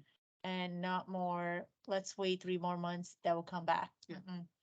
Yeah. Have them replace it, pay for it. Yeah, it should have never gotten to that point. It's, No. we still have areas, like I said, it's severe. So that was one thing that I wanted to mention. And then two, regarding what is Lake 92? 92? So that big gator came out of that pond? 92 is right across the east, the uphill east. Backside of Pinecrest. Yeah, it's in, yeah, Pinecrest. Okay. And then great job on the pool resurfacing all those bathrooms. That floor looks horrible. I mean, it looks great now, but yeah, that's it. So, with Keith leaving, just letting you guys know, I will be shifting my office over here and being in his office until we can get a public works director, and Laura will stay at the flop. We may rotate if she wants to change of scenery, but just so we do have some admin over here. But if you need me, I will be over here physically. And then I guess thank you. You're welcome. for- Absolutely. Yeah, Thanks. we'll miss you. You'll be Nice missed. meeting y'all. Yes. Yep. Yeah. All right, and good, best of luck. Thank you. Now we have a direct line in the county. Yeah. He's blocking all of our Wait, numbers. wait. We got 2 waivers coming in right now. Hey, we got the roads done after that meeting. We, Yeah. all the repairs on Gateway Boulevard, they came in. I mean, there's a few by Stony Brook that are needed. And this one They're in here. Griffin, Yeah. but, they were there literally the next day, and so, yeah, we'll see how that goes. As I was leaving here last Thursday from the PPAC meeting, I noticed that we had one of our vehicles up in the median. I mean, is that something we're gonna even comment on, or, I'd rather not, but I will just let you know that she is okay. okay, was it our fault, or, I'll talk to you offline. okay, Yeah. thank you. Thank you, guys. All right. Bye, Any, Keith. Bye, thank Keith. you. All right, we have our, Keep answering their calls. we have the utilities report. Utilities? Monthly report? No? Okay. Clicked on one too far. Sorry. All right, any questions regarding the utility report? I will let you know, bills, with the new rate increase, this was the first bill that, Gateway residents saw for this fiscal, or for this calendar year. With the rate increase, we have had some, complaints, concerns, but just, letting you know we're handling those. And I did have Leslie just run some numbers real quick. On your typical residential property here, with usage and average usages, the total bill went up about 6%. Average now, That equates to. Year over year. like $5. Oh, this isn't, Per bill. yeah, I can pass this. You guys can look at just her estimate on an average residential home here, so. But, all right, well, that's it for. No questions then on utility? Okay. How are we doing with the interview process? We made an offer and the gentleman declined it. So we're still doing interviews. We're actively doing interviews. We actually have another one tomorrow. And I think we've re-advertised, or it's still advertised on American Water Works Association and ICMA and all of the typical governmental websites, Indeed, and our website, social media, things like that. LinkedIn. Chelsea, what's the challenge? Is it finding the skill set and experience we're looking for? Is it compensation? Is it the district? What's the The skill set, truthfully. We're getting opposite ends of the spectrum, and those that are super qualified are expecting a lot of money.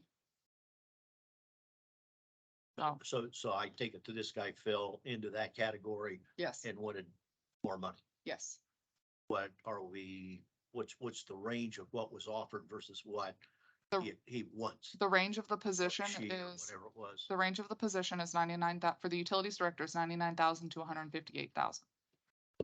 He wanted 158,000. We are at 99 or 100,000 and he wants 150. Our range is not. The range. 158. The range goes up, the top of the range goes to 158.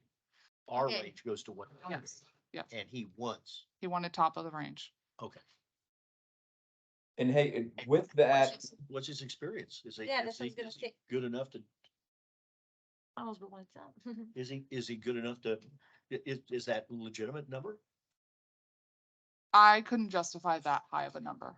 Well, I would have liked, so on something like, cause I misunderstood. I thought that the position cap and what he asked, it was 158, but I guess I don't recall that the position was up to 158 and that's what he was asking for. Because then I think I would have liked for maybe us to just take a look and see at his, background and what he was bringing in. I mean, I trust that you looked at it, but I think, and at this point, I do think, as we did it before, I think we kind of put Ed into it since he was the only one with Background willingness expertise. to look at it. Matter. Yeah. My thing is if we have a range and the top range meets what this guy produced, then I think we have to, and we can't find anybody else. We might have to face the reality that it is what it is. That's what we gotta go with. well, we also have to look at the total rewards, the total package. So if we're getting, and I'm just making an assumption here, but if we're getting people from larger municipalities, there's going to be benefits, there's going to be pension, there's going to be other things that go into the total package as opposed to just I what. haven't heard that. That's what I'm saying. I haven't heard that yet. Yeah, I hadn't either. So but I think, and we're seeing, and this is not just in utilities and government, but all over, we've experienced about a 20 to 30% increase in compensation ranges over the past 12 to 24 months. And that's starting to decline because of inflation and other reasons. But, I think we need to evaluate the total package. And that's everything from, base. Do we need to look at our bonus structure? Because we can bring someone in at the mid-range if there are bonus tie-ins that get them an additional, let's say 20K or whatever, and other perks and benefits. So there's a lot of different ways we can go at this as opposed to just looking at the salary range as the primary factor of someone's compensation package. Each person is assessed individually, and this gentleman in particular was coming from a private utility in Naples. That, I mean, that alone in and of itself, he's making, Well, my guess is what he's doing. He's trading off the salary for the benefits that he lost. That's what it sounds like. yes, very much so. So that to me gets us back to, that's the market. Yeah, But and my the point concern was is, not necessarily. Does he meet all the qualifications? I wouldn't want to pay for that just to jump in bed with a guy because we need a warm body. No, But if he meets all the qualifications, which I would assume he did because we made the offer, then I'd say that the real challenge is to come back here and say, hey, is there an alternative to go back to make a second chance at him? Will he take it? Is he worth us going back to say, making the offer at the 157 or whatever the number was? well, I think you need to assess this in a bigger picture standpoint, because then you have a utilities director making more than the district manager and the assistant. That's district- all over the world. That happens all the time. That happens all the time. Okay. That really Well, happens all the time. My point wasn't necessarily talking about this one candidate, but it's more looking at the total package. That's To another make it issue. straight. I think That is an issue. I think we're competitive.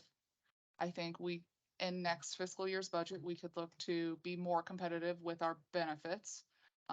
Where families go in, where it's an exorbitant cost to have family on your insurance. That was one of his reasons why, whereas he has to pay a nominal cost right now where he's at for his entire family to have health insurance. That was gonna be a huge burden.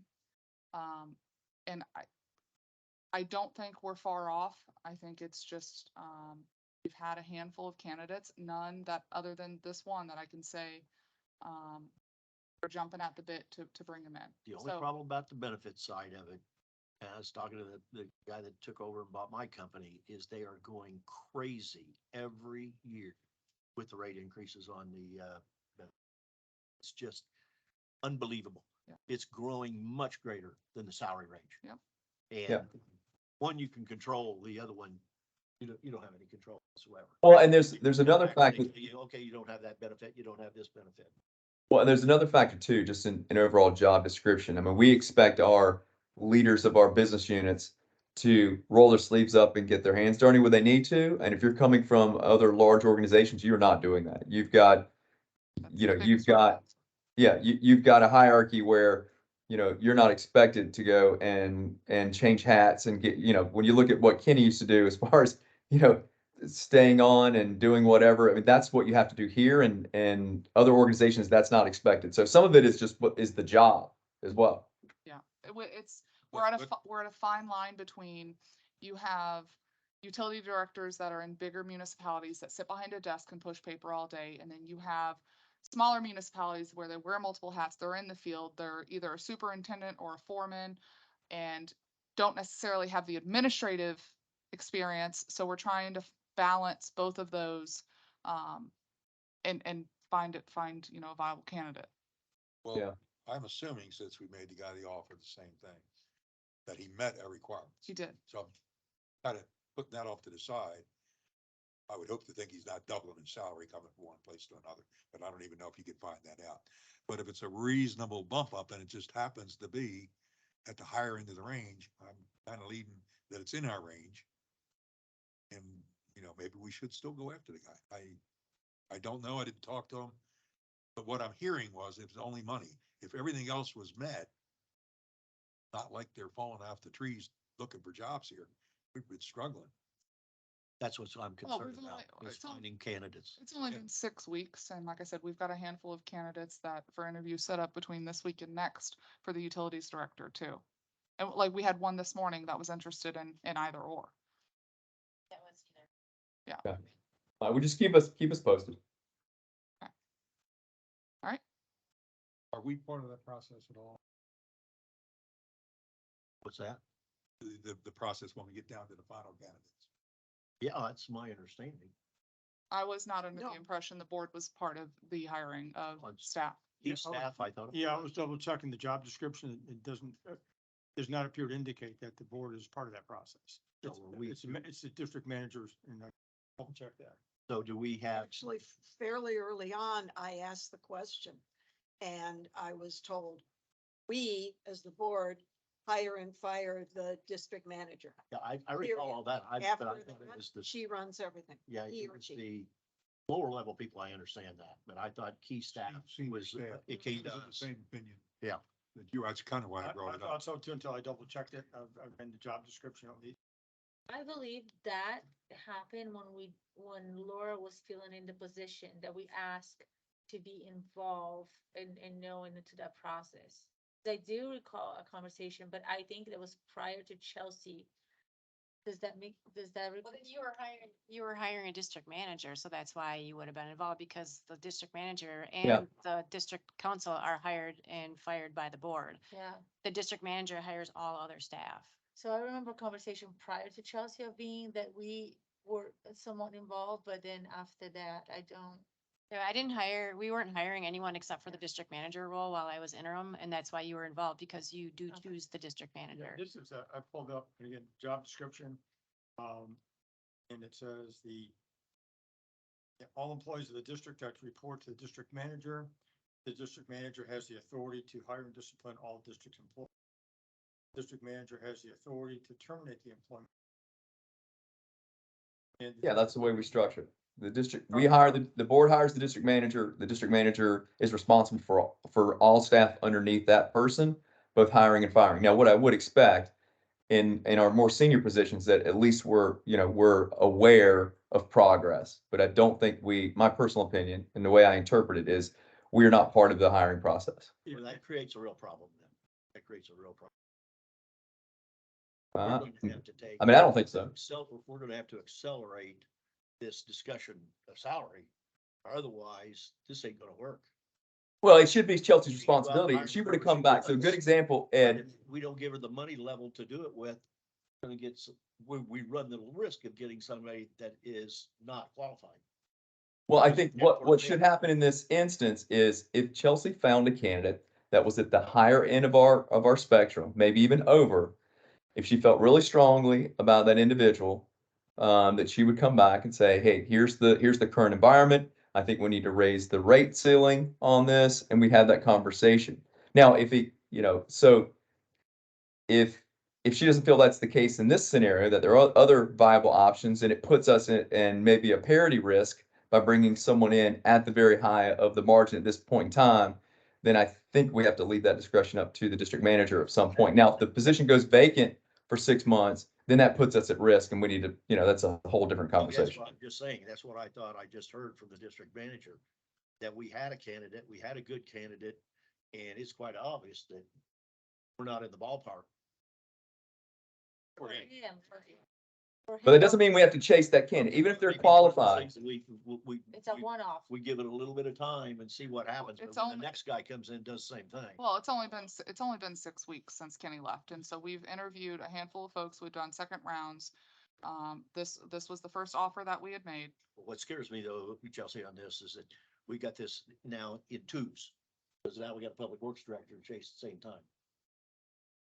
Well, I guess These people are not growing on trees. I can tell you that right now. Go talk to anybody. They're not growing on trees. Of the community, thought- well, Excuse me, Okay. I thought I thought a note came to me that from you guys saying, does any of us want to interview or participate in the interviews? no, I chose not to. no. That's why my confusion was, because I thought that had we wanted to, and I guess I thought you had the expertise that you would. I didn't want to. Well, and also we should, we've gone through a recent, situation where I think that more so justifies, the board staying out of the hiring process whenever possible, unless for critical positions, which I would say is the district manager, which is within our scope. And I can say from the candidates that we have interviewed for both so far, the couple we did for Public Works and for the Utilities Director, he was the only one that asked for the high end of the salary range. The rest were like low to mid of the salary range. So, which is basically where Kenny was at. So we should be, I feel like we're in line with what we're offering. Ed, having 2 open positions means we have a bigger pool of candidates to choose from. We're that simple. So I just know in what I've heard when we went through this once before, it is tough. I'm not concerned. Yeah, it's tough. I'm more concerned with the Public Works Director position. I think we're severely We understaffed. were short in that to begin with. I- Now we are real short. I think we're severely understaffed, and that's why one of the things that we'd like to propose is a project manager for Public Works, especially with all of these bonds Somebody coming on. better with construction experience. Exactly, exactly. Well, and ultimately, at the end of the day, my position and the board's position is our district manager is responsible for the operations of the district.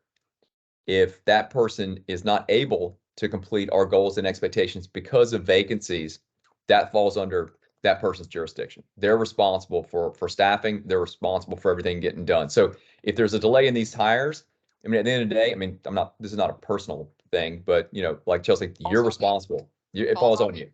Yeah. Absolutely, absolutely. And I fully expect that.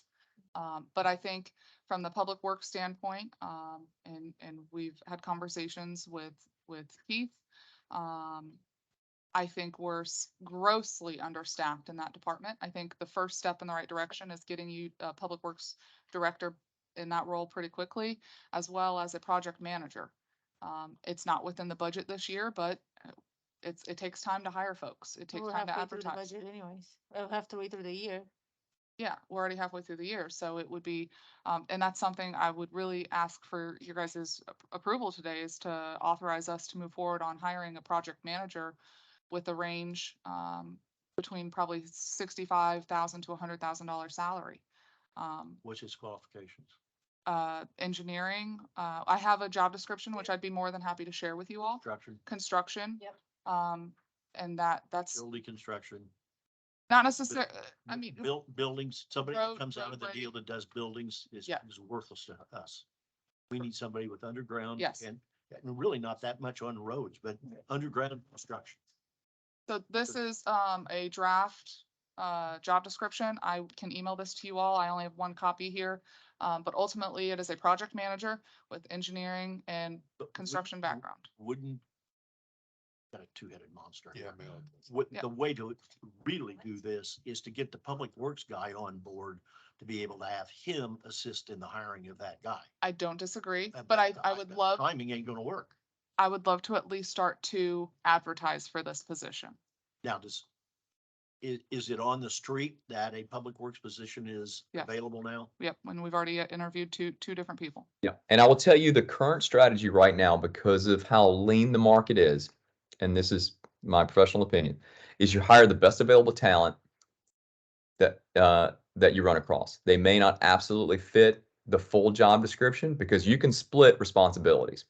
But our position is in the size of our organization and the fact that we do have to wear multiple hats in some areas, you know, the way the job is crafted today is you do have to have multiple responsibility. I would say, let's look and find the best available talent. If we've got to split some roles in half in order to get there, that's what we should be looking at. But if we're waiting for the most ideal, perfect candidate, they're going to be way above our price range and very hard to come by, to Ed's point earlier.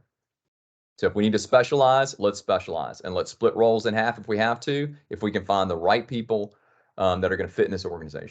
Here's my issue, Ed. I could go that route on the utility, but on the public works, we don't have, we are lacking in personnel on the public works and people with knowledge in the public works.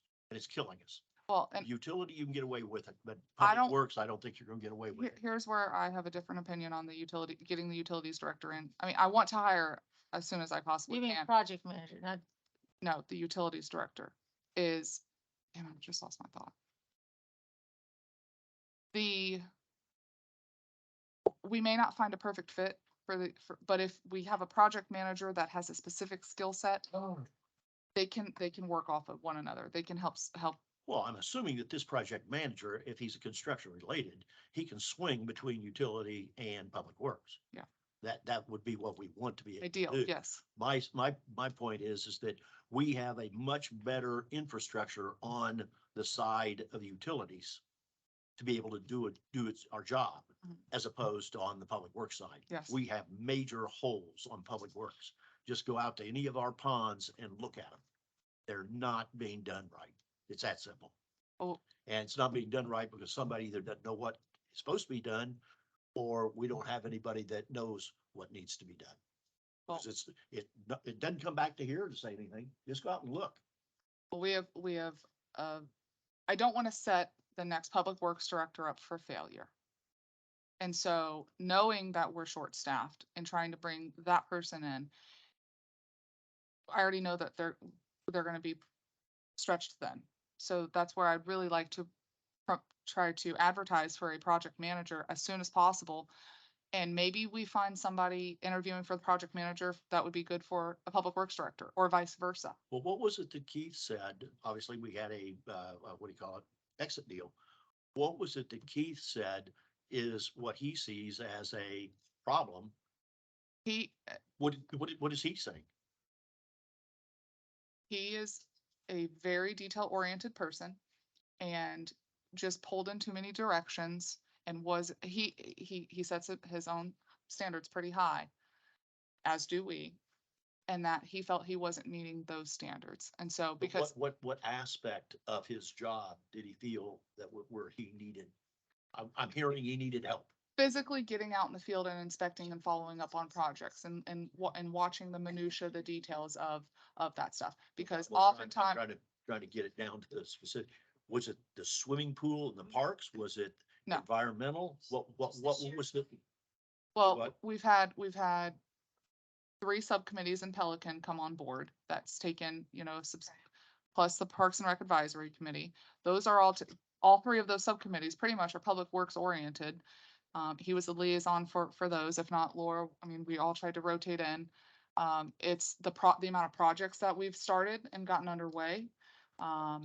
The oversight of those, it's just the normal day-to-day operations of the district. You have essentially 2 staff that have to manage everything. Well, I hate to say it, but those aren't our priorities.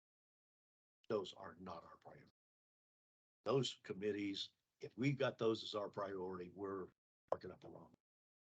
Well, We need to be doing our work first, and then that's secondary. And if that is the tail that wagged the dog, we got a real problem. well, shouldn't have happened. it's projects as well. I mean, we just, we closed on the bonds. We I have 2.5. understand that, and I totally agree with you on that. We definitely need somebody that can help on construction related to where these guys aren't gonna be in that. But all of the volume of stuff that's on the environmental side, the stormwater side, Mhm. stormwater management, ponds, the whole deal on that. We should have at least one more person under him with that background. I've said that I- forever and ever. One person can't do it. There's no way in the world they can do it. And it's not getting done right now. That's the whole point in bringing up this project manager position, is to start to build that, and hopefully next fiscal year, as part of the budget, we can start to budget those positions appropriately, but we are grossly understaffed in the Public Works Department.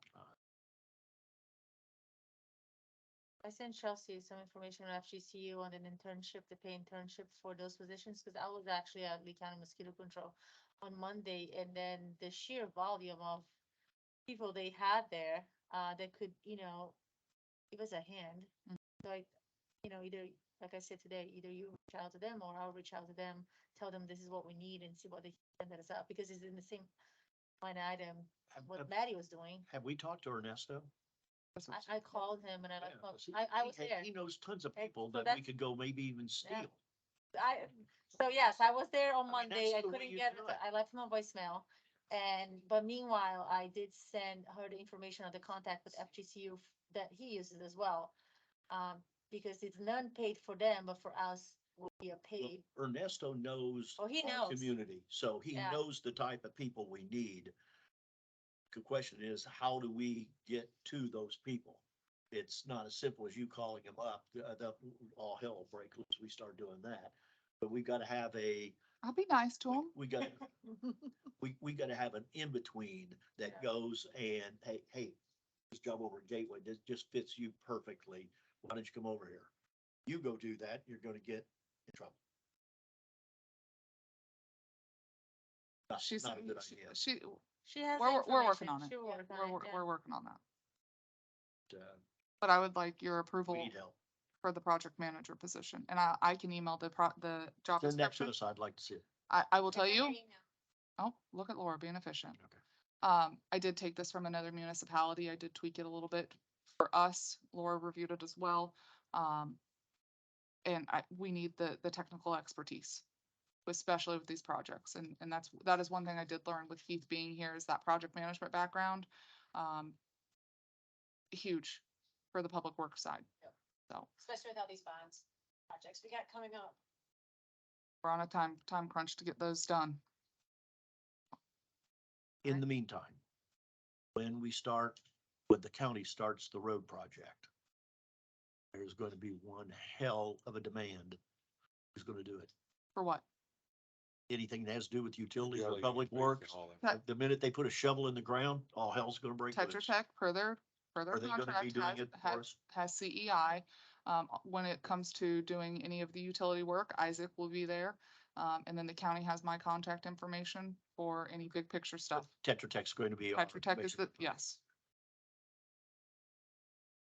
And I did, just so you know, I did reach out to Tetra Tech to ask if they had any bodies to help fill the gap, and they said no, they do not have any bodies either. So I may reach out to AECom to see if they have any bodies to help, just with some of this, like the ongoing projects that we have to poke out, and just a Villa Road next week. Tetra Tech's gonna have their sister company, Artemin, do the CEI and oversight of the milling and the paving, since Keith would have done that if he had been here. So we are working to hopefully get some And this is contract where labor. that project person would fill the role. So does the board, I guess the question is, 'cause that's the direction that you're gonna need. Does the board feel like, we can work out, I guess, Ed probably would give the most feedback on the requirements for the position. I'm probably gonna give any, cause I'll let him in on that. But are we in agreement that we do need that position, and that should we be looking to advertise for? Budgeted position. It is not, but again, we're halfway through the year. It takes time. It takes time, so Fine. The vacancies we have now, that'll give us. It's some probably flexibility to offset, help yeah. Cover that. Okay. Yeah, I'm assuming that what you've gotten, if you've picked it off of somebody and plagiarized it very well, I would never do that. we will be able to turn it around real quick. Yes. Because I totally agree. That person's got to be in there. Not really plagiarizing, it's.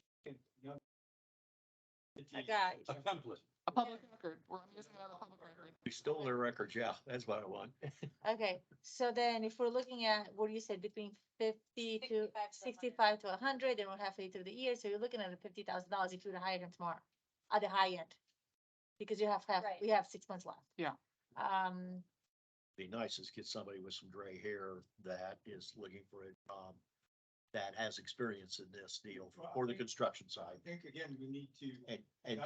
And we know how that goes using those terms. Yes, correct. So I was gonna say, those are not parameters that we should utilize or discuss. Some people are untrained. I've seen people That that are man young people experienced. that have gray hair. I will look at, I will, Hey, So do we have approval to post the position? Did you want to review that? I want to review it. I'd like to look at it, but I can get back to you immediately, subject to this. let me be clear. Reviewing the job description and what actually gets posted, the job description is, correct me if I'm wrong, whose purview is that in, the final job description? Well, the hiring and firing employees is the district manager. But I think it's helpful if the board was to, district manager outlines the scope. But I think the board also has the opportunity to provide input, but it has to be in sunshine. It can't be these other comments just going out, 'cause otherwise it runs to sunshine law issues. I believe if Ed looks at, because I mean, I just had, I saw it today. So I believe if Ed looks at the second page, and even if he looks at now, it will give him, I think would be satisfied with what you have. Yeah, because I totally agree that with the position is needed. I just want to look to see what we're proposing Yeah, to do. again, The the job requirements description is, were a lot. yeah, the manager has the operational day-to-day. It's a subject to supervision by the board. Arguably, assisting the manager and the project manager description, I think could fall within that. I mean, It is- I would like to believe that Chelsea knows what she needs on staff. Yeah, it was Um, pretty detailed. Very, very thorough. What I'd suggest is that, have Chelsea do the project manager description, post it, and then provide a copy to the board and discuss it at the next board meeting. Conversation. We haven't approved the position That's yet. Or what, that we're now doing. that's what, I mean, there was a process that we have to go through, do all this stuff, but now we got something we don't have to go through. no, that was never that process. That was always a So director. we have a process that's before you spend a nickel. No, that's, we're not there yet. The Okay, pro- so we're not here to post it. No, so. Good. It's two different things, Bob. So one is, I guess what we really need first is the work that you did today, send out to all of us. Laura sent, And, Sorry, and, in your inbox. right, so if any of us have any, if we're all in agreement that we were good, that's exactly what we want. Then at the next meeting, we will go ahead and say, go ahead, advertise for this. Okay. We know that it's not a non-budget item, we understand that, but we need it. I guess those are the two steps. Unless you're gonna read the paper that you had now and see if we're opposed to it, I guess you're not gonna get an answer from us now because I guess my None of point us is with read this it. job description. Other than my job description, does the board write any or approve any other job descriptions that are posted within the district? All last time. We had a there whole was, it was, slew it of those was things. the district manager that we did. Yes. I mean, We got i- a whole is bunch of them. We got public works, we got utilities, we had a District whole manager, list of the job descriptions. That's correct. I think we're looking at it a little backwards. I think, in my opinion, this is a budgeting conversation. It's what is the amount of budget that's approved for this year? As long as Chelsea stays within that budget, I don't care what you call people. I don't care what the titles are, as long as they're justified, of course. But you know what I mean? Like we're trying to back into this a project manager versus something else. I don't care what they are, as long as she stays within budget, or she comes back to us and say, look, in order for me to staff appropriately, looking at the budget, I am short $50,000 because I have to offset for one thing. Then she comes back and asks for that. Is Chelsea, is that kind of what I'm hearing from you? It is a new position that is unbudgeted. So yes, it is a budget discussion. Because the But if danger, what you just suggested, Doug, is, Oh, it okay, we opens fill up it a can of today, worms. but then all of a sudden, now we got 13 people, but we only had 12 positions. Although we have openings today, that's not the really, what is the important part.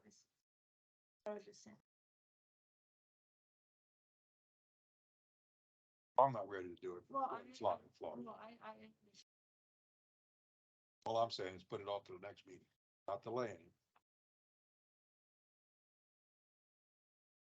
But I think the discussion has been the need for that project manager as an essential component of the operation of the district. So I think that's, And it just came up last night, and we gotta do it today. No, I don't. If the need is there, then it can be justified. We'll look at it. It's,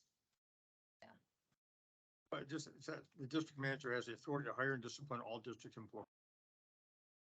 And, but it does say the district manager shall report directly to the board and take direction from the board. Fine. So there is some latitude in there, but again, it sounds as if it's a pressing matter. Get that out and Just only by that reading, she could hire 20 people. Not that she would do it, but that's what you're saying. She can just go hire people, don't even need us. Agree with that at all? Well, yeah, It's gotta Get fall back to the within our budget. manning table and our description of job I'm responsibilities. sorry. It's got to fall within what we've got planned for a budget with staff and positions. If Yes. we had an open position entitled that, that'd be a different story. Totally different story. Totally different story. Yeah, I think in the past, I'm trying to recall, there was a job description for a couple of categories in the past. Trying to recall if that's still out there or not. I don't know that we may have something that's on there that we can use as a basis of transferring and at least moving the money from A to B. Let me help this out. It's 3 weeks until your next meeting, and if you really want to review this job description, it's just gonna delay us another 3 weeks. We're still gonna be short-staffed. We're still not gonna have a project manager. We're just not gonna be able to advertise for 3 weeks. That's what this amounts to. Yeah. Okay. So then by your next It would- meeting, It would not, it doesn't bother me to look at this and get back if we even have to have a meeting next week. honestly, part I'm the staff time to schedule and coordinate these meetings, I'd rather just wait the 3 weeks. Well, part of the problem, of course, is we got people who left and we haven't filled it yet. I understand why, but if everybody was full up staff, then this wouldn't be so urgent. Correct. Well, you talk about the urgency. Keith gave notice last Monday. You guys haven't had a meeting since then. And part of the conversations with him leaving has made it very apparent that we need another position similar Okay. to help But subsidize. had Penny been replaced, and then Keith went, then it'd be less urgent than now we got people dropping like flies. Yeah. That's what concerns me, Me too. is the money side of it. Well, Like how I do said, we I move could, forward I on could, the I change? could, I could do it in a week, but that, I don't like waiting 3 weeks. I don't like that at all. we can continue this meeting. I don't have to adjourn. I can continue this meeting Do a date and time certain, that's right. of, And- so and- then we and don't I- have to advertise, we don't have, we just don't adjourn and then we see what. Can they not provide their input to me individually and I have the final review of the job posting? That may, that, there's a question whether or not there is a sunshine law issue on that. What I'd suggest is if the board wants to continue to date and time certain only on this topic as Mhm. opposed to Yeah. any other item. I don't have a and- problem with that. And then Agree with there's that. no other real agenda item other than the job description that And- Chelsea And prepared. at the same time, if we figure out what this dollar value is, we have an idea where the money's coming from to pay for it. And again, I guess the important part is maintaining the discipline of solely staying within the parameter of this item and not anything else that may come up. It'll be a 5-minute meeting. Pardon? That's what you're saying? It'll be- Yeah, It could be a 10-minute meeting. Still go back to, it's not the board's purview of these job descriptions, what's written in these job descriptions. The job description of the manager doesn't really articulate it. It just says, district manager shall report directly to the board, take direction from the board, devote full time and attention to the business. A district manager has the authority to hire and discipline all district employees. So you have that sole authority. And all the employees of the district are report to the district manager. So I guess someone could argue that implicit in that, district manager has the authority to hire and discipline all district employees, is the ability to create categories of employees, but I'm not sure if that's what it's. And then it goes back to the field. Yeah. That's where it goes. And so I mean, the idea of having one person, like, example, like I think Flavia mentioned, having Ed or Chelsea on the project manager description as far. Would they designate? that, because I mean, my input, I mean, I read it, I'm comfortable with you have, if anything, Ed would add a thing or more, but I don't think. But how do we get around the dollar issue? We're creating a position. I mean, we're just literally doing it by the seat of our pants. I don't doubt the need, but I'm not comfortable with just doing that as a walk-on item in the meeting, when nothing else comes in here walk-on. I think in this instance, it's a matter of, having, again, designating Ed as the contact person. to work Well, that's a with Ed. different issue altogether. I don't have any You problem. come up with the project manager description, then the question becomes the compensation range. So we need to do a budget amendment, making a request for this additional funding. So we can have that for your next meeting. And then we'll just wait to post this position in 3 weeks and that'll solve, and then that'll give you guys time to review. And then in 3 weeks, we can have this conversation. And I think you need to submit your, what your org looks like with this person. So we have a good idea of where they fit in, who they report to. Because we'll have the responsibilities as part of the job description. Well, this person's could very well be wearing two hats, reporting to both two directors, utility director and public works director. I intended. Very easily. Intended only to be, as of right now, to the public works director. Having two bosses can be very challenging. No, they report into you, Chelsea. They report into you or Laura, and then their dotted line is to the functional departments that they support. It's a shared services model. No, I don't agree with that. This person, in my opinion, if she's saying that the need Works.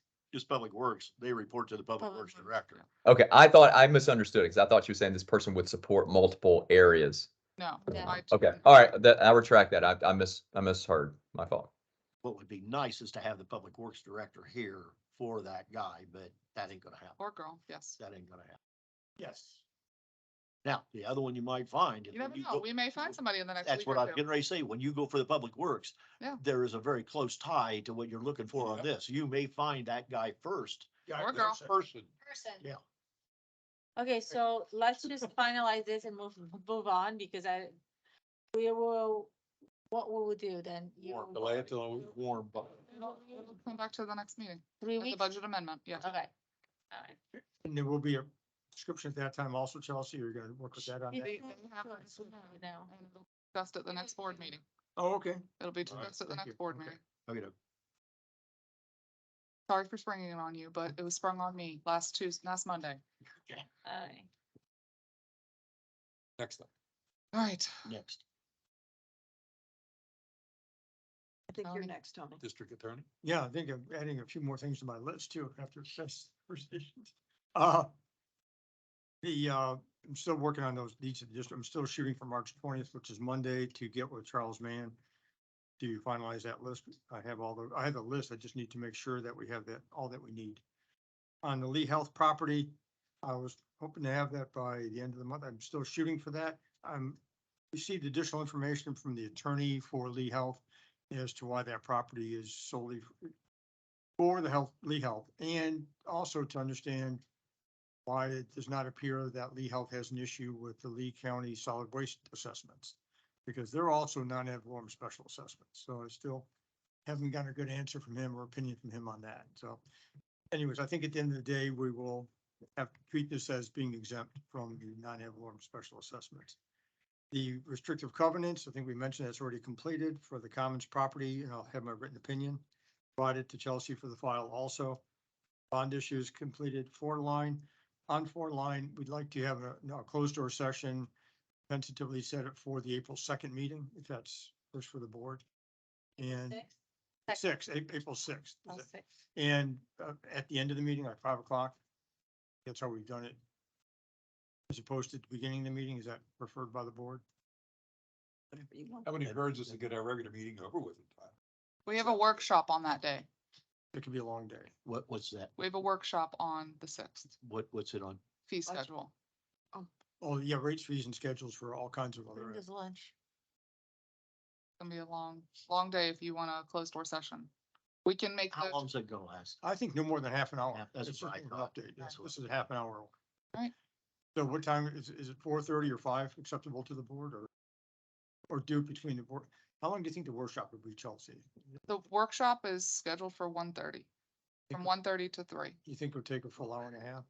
I do because of the fee schedule, Okay. So, perhaps, if not longer. okay, When we We- start budget. we can do 4:30 or soon thereafter as possible. How does that sound? Why don't you just make it 5?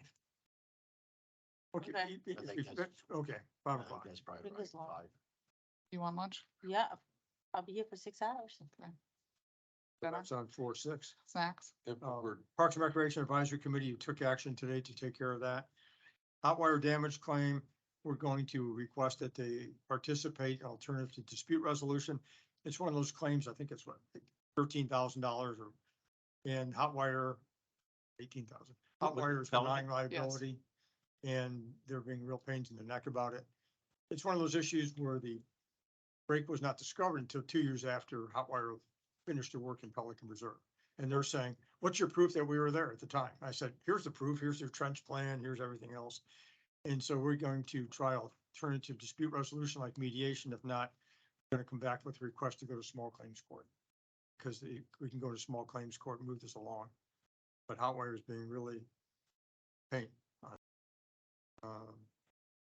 Pelican Reserve infrastructure, he's been pretty much done with that. I have the new chart, I think, from Laura, when they did the walking through. Yep, that was a combination of the walkthrough that we did as well as a sit down that we did with the Mayorscape. So anything that's highlighted on that map does not mean that we are necessarily being billed for it. Those are just all areas that Mayorscape is currently servicing inside of Pelican Okay, I'll Reserve. give you a call if I have any questions on translation. Okay. So before we leave that one, what is the step to resolve that? Okay, if hot wire, I mean, I already got me on hot wire now. Yes. If Ameriscape is, and I'll take the Sienna area as an example. If they're currently doing something, Ameriscape, but it's not on us, I really don't care about it. Okay, but how is that determination? What are the steps that I will note that determination has been made?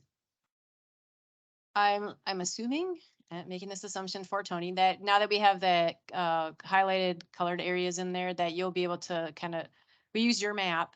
So to review those and just verify which of the areas actually are our responsibility.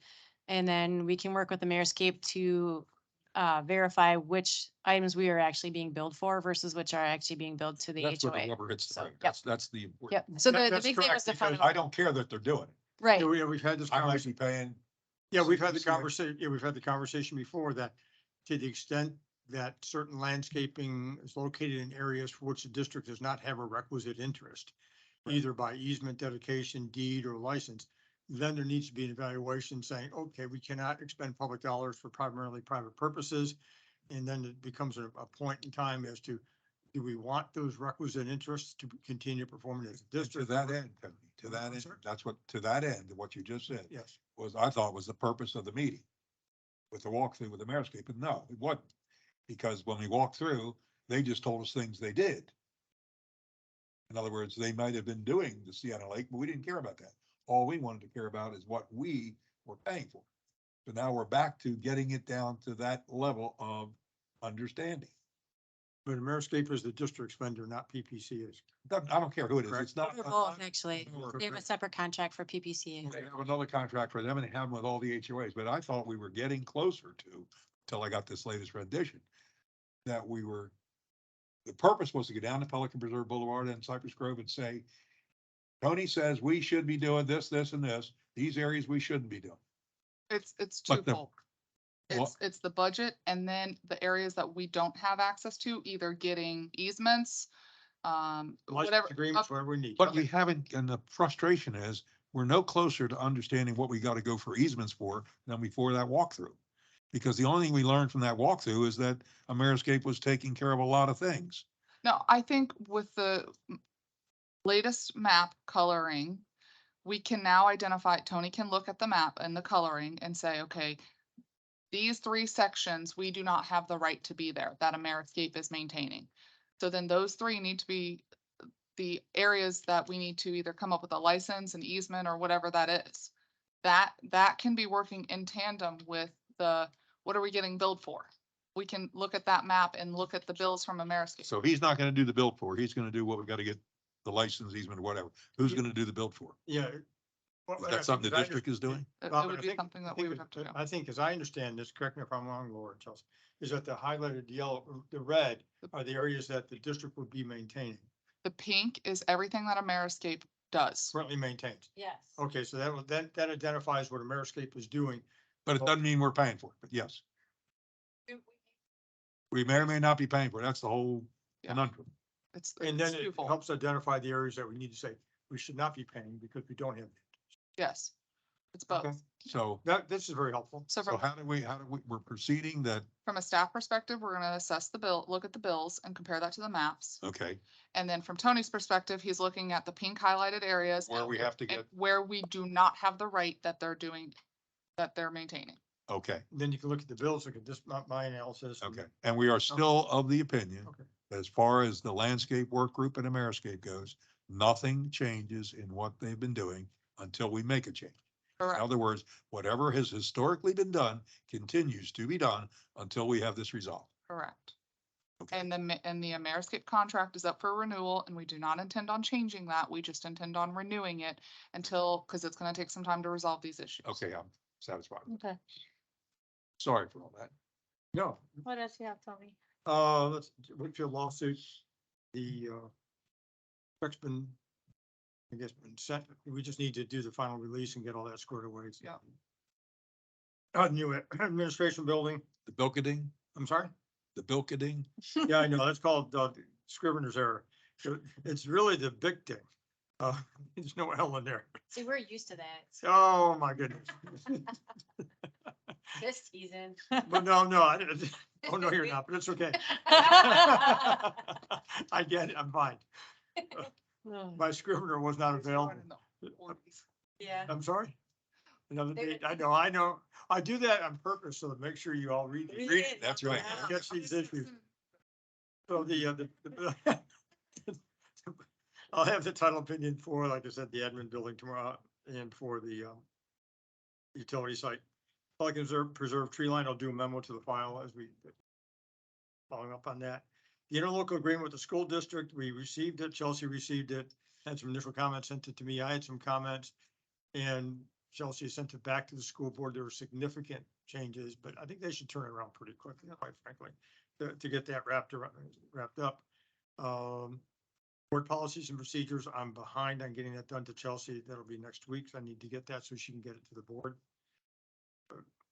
Various documents, North Haven, that's completed, Daniels Parkway Apartments.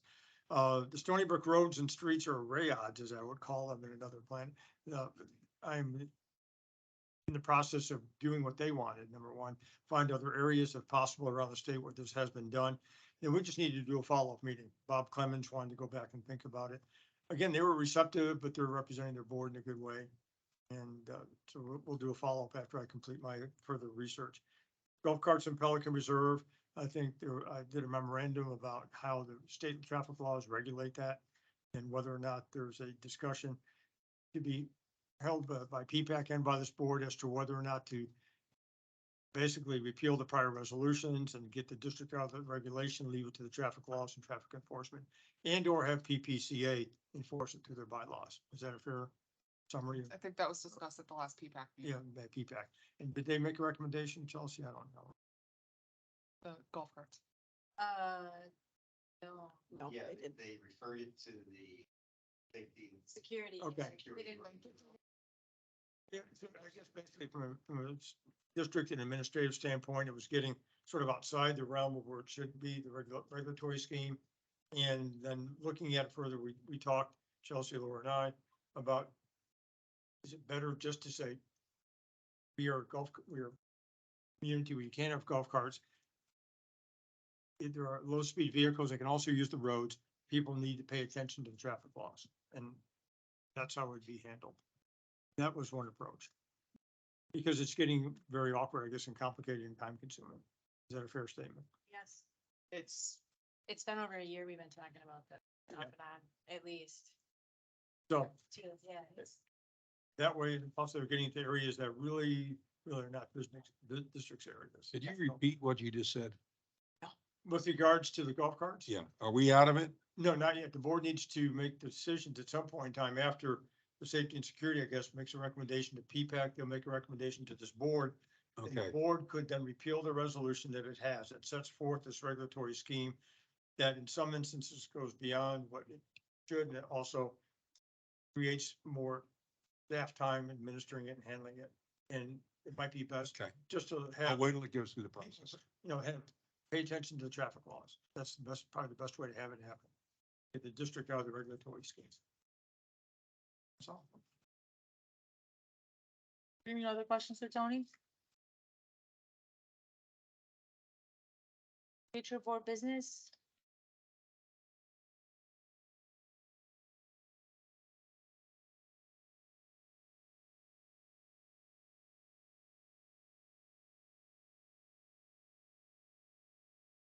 We have the President's Council meeting the end of this month. And then your next board workshop, we planned on it being the fee schedule. And then, as you can see, we've got some bids that will be coming in here soon, some renewal of contracts. You see 90% design of the admin building. Hopefully that golf cart policy can get resolved before the April 6th meeting and, No, they won't be meeting. Feedback's not meeting. okay, well, we can 13th. push that off to a future meeting date. So is there anything that you would like staff to be working on? When is our first, budget rush? Did you put it on here?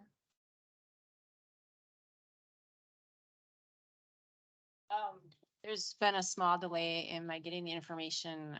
Stephen Bloom's mother passed away, so he's been out of the office all week. So, they put us like a week behind schedule already. I- So I'm hoping to. I haven't gotten the template from him yet. Again, once we have our own system, I can create it myself.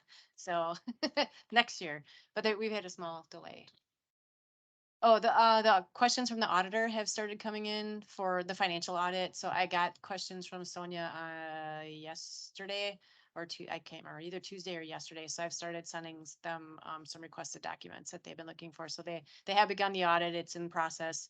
It's normally like at least I think like 4 to 8 weeks. It depends on how complicated it gets. But, they usually have everything to you guys, I think by like May or June at the latest for the audit. Okay, what is our target date budget wise to P-PAC for their components What do you mean? finished? Do they have a They have a date? workshop at their April meeting to do the budget. Oh, April. Yes. That's what I was looking. Yes. I didn't know. that. Thank you. We did notify per the O&M agreement today, Jen from KW, per the O&M, they're required to give us any large capital projects for next year by April 1st. And then the budget, their proposed budget for the HOA agreement line item, by May 1st. So we've kind of given them a heads That's up. still consistent with That's, what Good P-PAC has point. to be done. Okay. yeah, so, Thank but we want to make sure that they had a heads up. In my mind. One other thing, I know Laura and Chelsea in the past have prepared, I'll call it the list, the due dates, the critical path Oh, I dates. I will have it at the next meeting. Thank you. It's No, done. It's been done. Well, I since know, you always do January. such a good I job. thought, on I it. thought you I mean, I think saw, you you did, shared, you yeah. did share it, cause I have Yeah, it. I earlier this printed it. year. Yeah, you Yeah. did share it. Yeah, so, yep, But I think it would be a good idea for the next. We'll get a board. Yeah, you refresher. guys, 'cause I'll pop it. you're always 2 months ahead of the schedule on that, so that's good. So nobody has anything to add to this? No? Okay, I just want us to update where there is Keith. What? Where you have Keith presenting some of the yeah. items. I And then started, you have multiple people, so just let's figure out who's going to be doing it. Yeah, right? you want me to put, the project manager? Uh-huh. Oh, I I will suggest that we do reach, I think it's still a good idea for the president's council meeting. I keep thinking that this is touch screens, I keep touching it online. That we reach out to Dr. Harmon and have him present what Keith was going to present. I don't know that he'll be able to make it on such short notice. Oh, 2 he won't weeks. come down here. It's gonna be via Zoom. I can tell you that, cause he just did one for him. I would rather host that here because of the technology and have a separate like HOA, like virus thing and work the timing. Numerous of people that. there, No. There'll have be less additional people there. No, Have this, what's his name? Dr. Harmon, Phil Doctor, Harmon. offer that here at our boardroom and anyone who would want to come. That's what I'm talking about. As a The Zoom. Association. Yeah, as like a Zoom and have it on the TV and the audio come through. I'd rather not do it at Hampton because I don't know what their technology is like over there. But if it's They- Zoom, they- anybody they- can they- participate. I mean, I attended. They had one. There were about 70 people in there. At Hampton. It was Can- packed. Can we schedule it separately? Then that's what originally I had asked a few months ago, and then we didn't, because he was willing to do one for one topic. All HOAs, and HOAs could invite the vendors, because it would be, so it was, each HOA will have someone from their board plus their vendor. So he would teach the HOA and the vendor what to do, what not to do. And that didn't happen, so, But if that takes place, I mean, who do it here, do it wherever, yeah. as long as it's Zoom, anybody from any HOA in all of our Correct. communities could all tune in. Yeah, We're 2 weeks out. I don't want to spring this That's on fine. folks. I Okay. would rather schedule it well in advance and notify everyone and I don't have a problem with the scheduling, but I just want to make, there's great participation, because it's out there. People are asking us about it. People are aware of this. well, and so. I think we need to do both. I think it needs to be on Zoom here. So if somebody wants to come and physically watch it here, if they're not Absolutely. used to technology, or if they want to join online, they can. So I'd rather host that event at a future date. Okay. If that's what the board wishes. Sounds good to me. I mean, If it's a Zoom meeting, I'm happy. Yeah, get more people in. yeah, nothing else then? Then we'll go ahead and go to supervisor comments, and I'll start with Tara. I have nothing. Ed, I've got streetlights in Gateway Greens that, still haven't been attended to. Got, one entrance into the, country club, that light just sits there. Needs to be hooked up. And then we'll get over to you, the ones that are out. We've got streetlights for the CDD, FPL, and our own. Yep, send it to customer care, but I'll make note of this one in particular. I think there were underlying issues with this one, like underwire issues. I have a feeling it's gonna have to be bored Yeah, underneath the driveway. yeah. Unless somebody can go in there and find the pull box and pull the wires back out, and it may be real simple. I don't know. All right. Yeah, if you guys can send us, I got this one written down, but if you, any other locations, just send it to customer care. That's all. Bob, No, I don't have anything other than the comment that the future board meeting list is getting to be quite lengthy. A lot of stuff that we're working A on. lot of things going Why do you think I need more people? on. Yo, that, boy, you served Oh, that one. walk Served that right one in. to her at the Pay me net. later, pay me later. That was a 3-point. That one- A 3-point shot. Served that one at the net. all right. Just, I want to reiterate, with Keith leaving, we were fully loaded, plates loaded, Thanksgiving platter when he was here. And now we're gonna divide and conquer. We're gonna try to hire, his replacement. But I will be frank, his replacement is a higher priority for me than the utilities director right now. I agree with that. And so I want to it is our goal to get some of these people in, and it's not gonna just be a warm body. I want to make sure it's a good fit. And we both agree, on that. And so Did he come to us he came from from, the beach? no, he came from AECom. Oh, were they integrated with, I mean, you knew him before. I they knew were- him prior Okay. to, yeah. We'll just go back to your reservoir people. Get it on. Just please have patience with us. Again, we're gonna kind of scattered, short-staffed. We are trying to fill these vacancies as quickly as we can. We just, we do have a new utility guy starting Monday. But we just had Chris leave last week, so we still have one vacancy. So, hopefully before my 1-year, review, we'll be fully staffed. Okay. So, That could be a challenge. it's. So just to add to that, so no, like, I guess what Ed says, the priorities, I know all the committees, but we don't have it. So if they have to be They have to be delayed. delayed, that would be your Gotta- first thing you delay. So the committees will be Well, delayed. we are trying to join virtually. I mean, But you still cannot, in the there's same- certain things you cannot multitask. Yeah. So, so that's the thing, and it is 2 people. Hours. Yeah, That's the so, problem. so I think if you need to, I will go with in line with what Ed said, that is not the priority. And I don't have anything else to add, really. Just keep us posted. Yeah, no, absolutely. And of course, if we do find a viable candidate and, we make an offer and something happens, I'll be sure to notify you guys. I'll be jumping for joy. You'll probably see me from over wherever you're at from here, jumping for joy that we've hired somebody. So, as an aside, I do know that, we're trying to plan, like an Easter egg hunt.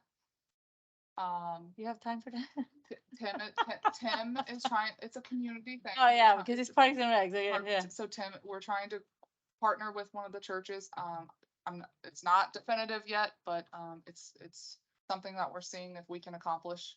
I think we have like a month until Easter's here, so, we'll keep, Let's make it a project manager egg hunt.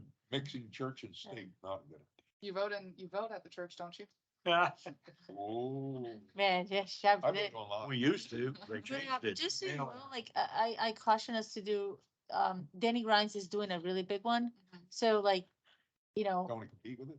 well, It if wouldn't- they're already offering the service for the people that are here, then we're gonna offer the same service when we're short staffed. So that's Well, just my, he's looking into it, and if we can partner with one of the churches, and it's a community event. We're trying to grow the Parks and Rec Okay. Department. In future years, we'd love to partner with Denny Grimes, so.